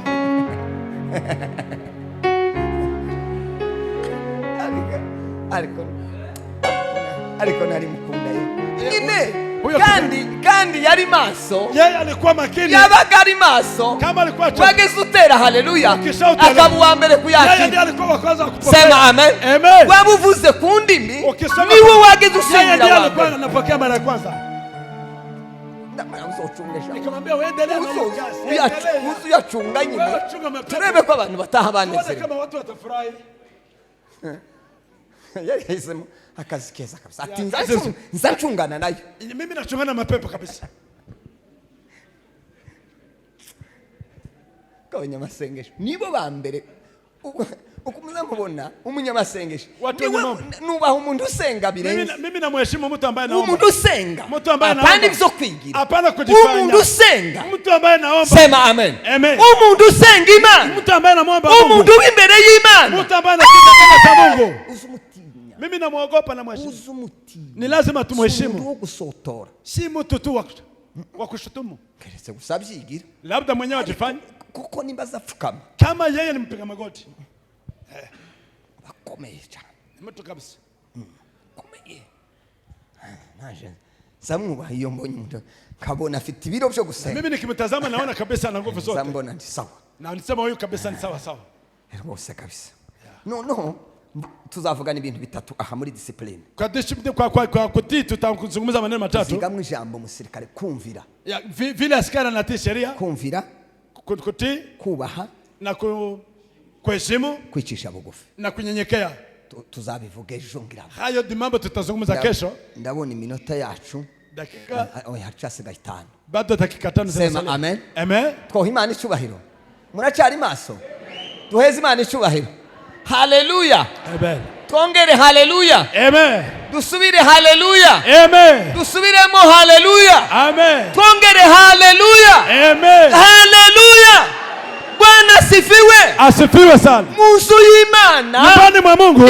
Nitwe Imana yashize ku isi. Ni sisi Mungu ameweka ulimwengu. Kugira ngo tubicitegererezo. Ili tuwe vielelezo. Turi echantillo y'Imana. Sisi ni vielelezo wa Mungu. Kugira ngo abantu baze batureba. Ili watu wakituona. Nibatureba. Wakituona. Abari munzu y'Imana. Wale wenye n'abari hanze. Na wenye batwigana. Waanze kuiga mfano.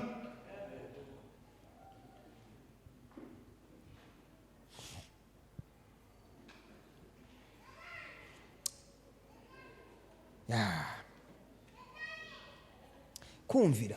Kutii. Murimo munyamasengesho basha. Nyinyi ni wana maombi? Mpunzu usenga nyina gase. Yule ambaye anatisi kuomba omba. Uyu ndamu. Acha jande dia koje. Naze mu petit frère nta kibazo. Fukama. Piga magoti. Zamura amaboko. Pandisha mikono. Kira.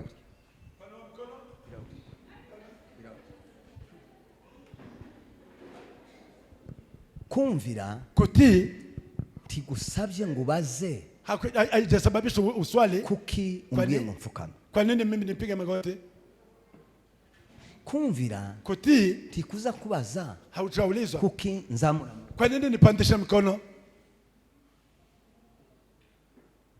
Kumvira. Kutii. Tikuza kubaza. Hakujauliza. Kukumbwiye ngo ndyame. Kwa nini unaniambia nilale? Kandi tena ibi mambo haya nibyo mu nzu y'Imana. Ni mambo yafanyika nyumbani mwa Mungu. Imana iguhumugisha. Ubarikiwe. Mwijuru mbinguni Biblia iravuga ngo nimuja gusenga. Mutakapoenda kwamba ngo muvuge ngo data wa twese uri mwijuru. Baba yetu uliye mbinguni. Ngo ubushake bwawe bube mu isi. Mapenzi yako yafanyike ulimwengu. Ngo nkuko buba mwijuru. Kama vile mbinguni. Bishaka kuvuga iki? Inamaanisha nini? Ni ukuvuga ngo inamaanisha mwijuru mbinguni habaho kumvira gusa. Kuna kutii ubushake bw'Imana. Mapenzi ya Mungu. Uko Imana yabwiye amaserafi ngo baze bakora. Kwa sababu Mungu amwambia maserafi. Kuvisi yabaho. Tangu ulimwengu. Kumva maserafi yare. Tangu maserafi aumbwe. Niko bagikora. Hiyo ndio kazi yao. Bakuru 24 wazee 24 n'ibisima 4 na wale wenye uhai. Hanyuma na Gabriel na Mikael abo bantu bafite ibyo bajejwe Pawulo avuga ngo ese wambabariye kajana na mimi nifanye hapa. Ako twe dusigaye tuvanga wese ngubundi ngo mushumba ni kansumbye. Lakini sasa mchungaji ananizidi nini mchungaji? Ubutumwa sini mukubuvuga. Mimi si evangelist.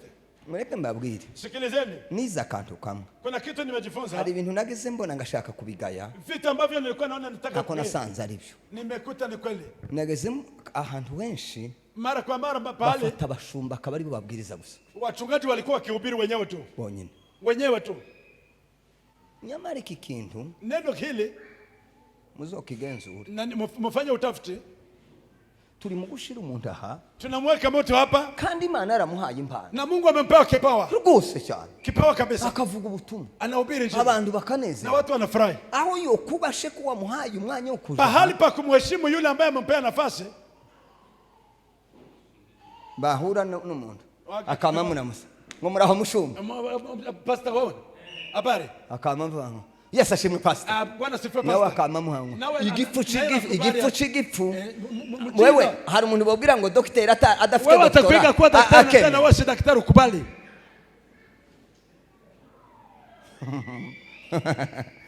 bakakwita profesere utari wanakuiga kuwa profesa naona kubali. Kandi abaye pastor kubera iki? Anakuwa pastor kwa sababu yuko yabwirije abantu bakanezerwa, na watu wakafurahi. Nariko ndegura mu pastor umwe mu Burundi. Kuna mpastor nilikuwa nimemwandaa. Ndamubwira ngo umunsi bazokwita pastor, siku atakuiga kuwa pastor ukaryakira na ukubali hii, habimenye nijua habari, uzapfa udasengewe na utakufa bila kuombewa.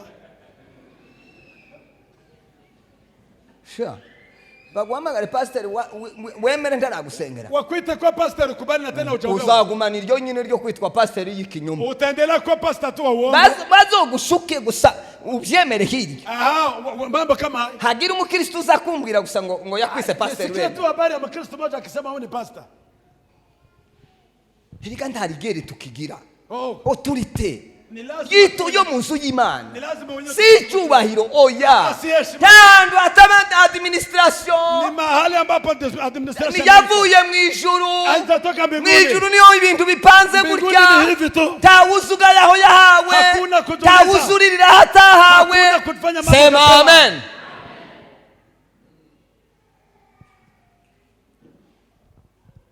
Kumvira kutii gutegeka kwa kabiri Kumbukumbu la Torati ibice 28 28 n'umurongo wa mbere na aya kwanza ukamanuka na unaendelea. Haravuga ngo Imana yabwiye Abanyesiraheli ngo nimumvira nimumvira ntiyababwiye ngo nimuvuga mu ndimi, hawajawaambia kuna hapa kwa lugha, ntiyavuze ngo nimufata amasengesho y'iminsi 40, hajawaambia kuchukua maombi ya ntiyavuze ngo nimba mwizeye, hajawaambia imani hapa, yaravuze gusa ngo nimumvira. Sema amen. Amen. Uziko mu rusengero unajua kwa kanisa udashobora kwemera, hatuwezi kukubali no kubaha na kutii umuntu wumvira, mtu ambaye anatisha umunyamasengesho usenga cyane, anamtii mtu mwenye maombi anaomba sana. Urashobora kubaha umuntu, unaweza kumtii mtu udasenga cyane, mtu ambaye haombi sana ariko yumvira, na lakini ariko umunyamasengesho usenga cyane ambaye anaomba sana tuyubahe, asipewe heshima bure bure.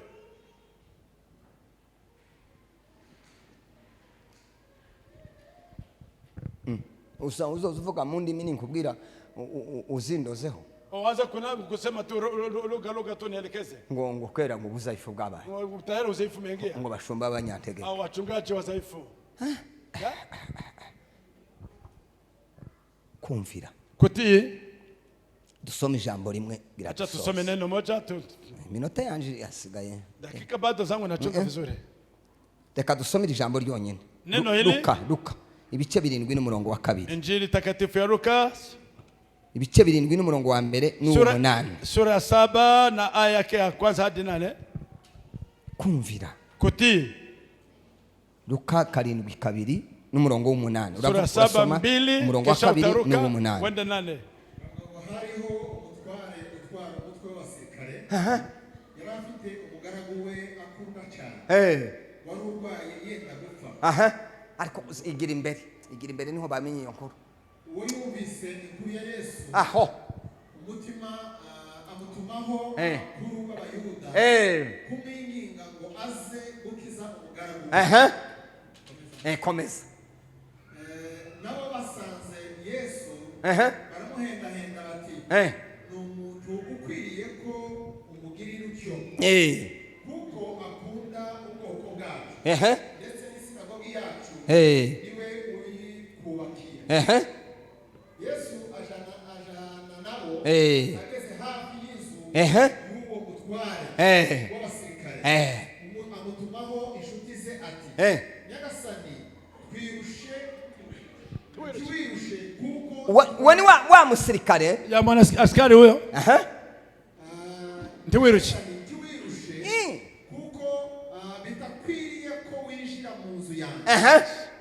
Nico gitumye tekereza ko bitakwiriye ndetse no kuza nk'uri ubwanje, ahubwo tegeka umugaragu wanje arakira. Aho komeza ipfuni wandoshe kuko nanje ndi umuntu utwara abandi, mfite abasirikare ntwara. Iyo mbwiye umwe nti genda aragenda, nabwira undi nti ngwino akaza, nabwira umugaragu wanje nti kora iki akagikora.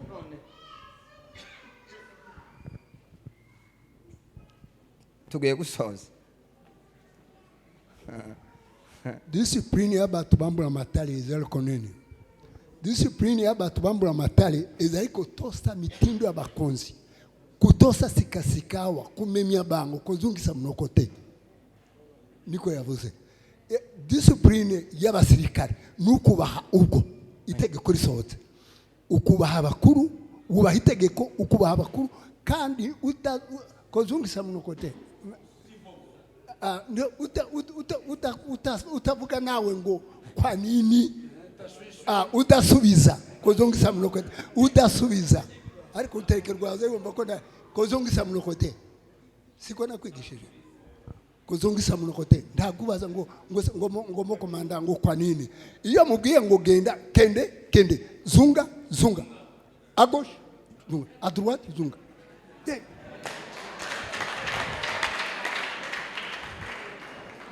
kuzungisa munokote kutosa sikasika wa kumemya bakunze kuzungisa munokote mukomera Imana mashi. Amen. Amen. Amen. Ko turiga tunajifunza bituma azi byinshi. Ndiyo sababu yeye ni mwalimu. Usumba twebwe kubijanye. Yeye ni mwalimu baba ambaye tunasoma. Yamenye imbaraga ziri muri Yesu. Yeye amejua nguvu zimo ndani ya Yesu. Amenya ko azategeka indwara. Yeye akajua yeye anaamuru magonjwa. Amen. Amen. Aravuga ngo akasema ngira abasirikare. Mimi nina iyo mbabwiye ngo nibagende. Napoambia nende baza bagende. Wanaenda. Iyo mvuze ngo bagaruke. Nikisema murudi baragaruka. Wanarudi. Noneho nawe na wewe inzi ko muri we harimo ububasha. Najua kwa ndani yako mna uwezo. Nutegeka indwara. Ukiamuru magonjwa iragenda.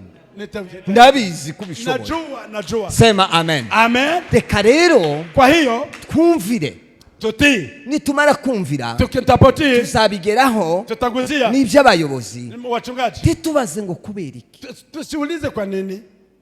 Mu nzu y'Imana. Nyumbani mwa Mungu. Turwanire microphone. Tugombanie microphone. Uzinjiramo nari umushitsi. Mtu akija akiwa mgeni. Azatuseka. Yeye ataona azavuga ngo nditwigishije. Atasema sisi tujajifunza. Kandi ari nigiye twigisha abantu. Na kuna mara tunafundisha watu. Abantu ntibabizirikana. Lakini watu wasizingatie. Twemere kwigishwa. Tukubali kufundishwa. Tugere ku rwego rwo kumvira. Tufike pale pa kutii. Abantu nibatubona. Watu watakapotona. Babone ko turabigishwa baye. Wajue ya kwamba sisi ni Imana ibafashe. Imana ibaheze. Kandi Imana ibaha umugisha kubwo kwihangana kubera ko turimo turaganira ariko baririmbyi nabo ko bararirimba nka neza. Usarire hariho indirimbo zimwe umuntu atazayumva ariko ukumva. Niko iyi ndirimbo y'Icyongereza mwaririmbye nyine wabanje sinza nkimenya nka cyane ariko nariko nsa ntwawe ucumva. None ari wabantu bariko banongorera ngo aturirimbire indi ndirimbo imwe ngo y'Icyongereza simpamenya. Murayikunda namwe mwayimenye ivuga gute?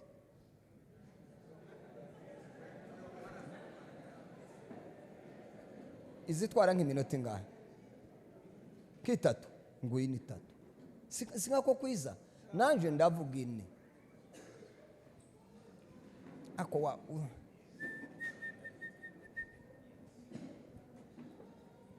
ufite umushinga mwiza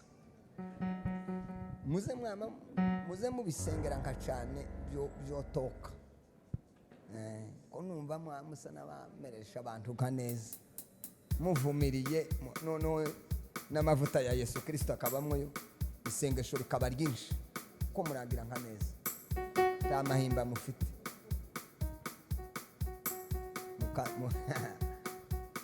uko nyine turanezerwa.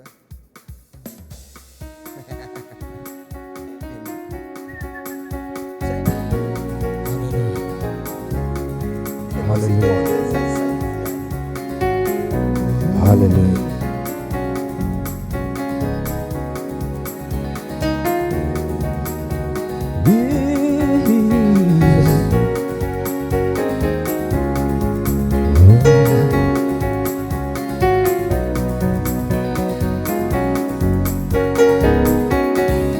Have you been to Jesus for the cleansing power? Are you washed in the blood of the Lamb? Are you fully trusting in His grace this hour? Are you washing the blood of the Lamb? Or have you been to Jesus for the cleansing power? Are you washing the blood of the Lamb? Are you fully trusting in His grace this hour? Are you washing the blood of the Lamb? Are you in the blood, in the soaking blood of the Lamb? Are your garments spotless and they white as snow? Are you washing the blood of the Lamb? Are you in the blood, in the soaking blood of the Lamb? Are your garments spotless and they white as snow? Are you washing the blood of the Lamb? A machine! Oh, umukiza ukazagaruka afite icyubahiro cy'ubwiza bwe, abatari bezwa bazinjiriwe mu birori by'umukwe bate. Umukiza ukazagaruka afite icyubahiro, abatari bezwa bazinjiriwe mu birori by'umukwe bate. Wogejwe na Yesu, watunganijwe n'amaraso, hari ubwo yakuwagije amaraso, mbese imyambaro yawe irera. Wogejwe na Yesu, watunganijwe. We fly away to the home of God is in the soul. We fly away. Oh, we fly away. We fly away. Oh, glory. We fly away. When I die, hallelujah, by and by. We fly away. We fly away. We fly away. Oh, glory, we fly away. When I die, hallelujah, by and by, we fly away. God bless you.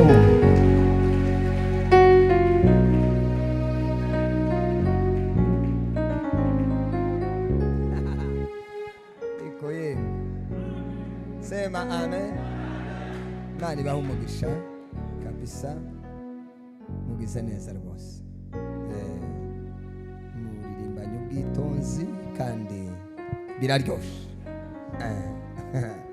N'izindi ndirimbo nazo yewe zizakoraho abantu twogejwe n'amaraso ya Yesu Kristo. Nuko nimugenda mugende neza, nta kundi twovuga. Ariwe indirimbo zimwe izi kubita ukazugira ngo ni nka bafu ku mutima kabisa. Discipline, baririmbanye discipline, nta minota gabarenga tirenze ni bene biriyaga. No kukubwira ngo ni minota 3 ukagira 9 uko nta discipline birimo. Nuko ndabintu ari w'abasore bamwe bigeze baje kundarabira, Imana ibaheze umugisha, mujane n'Imana nije wari wabasabye bari bagiye kugenda nimanze mureke muturirimira amaraso ya Yesu Kristo, none baragiye timugirega ngo nuko bafite akazi nyine n'abasirikare gano. Noneho ngo amare baravuga ngo baratera za haleluya, bari batatu bari bavuye ahantu hamwe ngo ni mihango, baza gutarama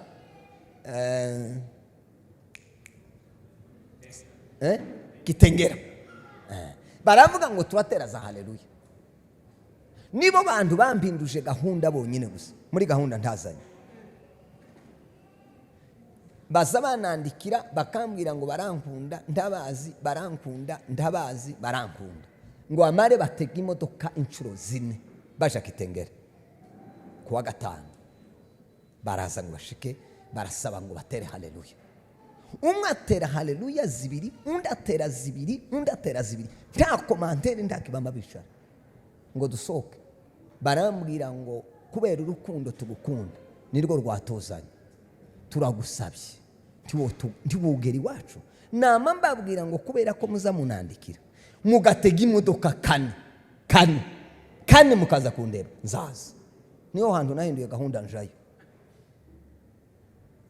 Nta muntu uzunereka urukundo ngo anereke guca bugufi, ngo ndeke guca bugufi nanje. Nama mbabwira ngo mubwire pastor tuvugane kuwa gatandatu tuzoza kubataramira.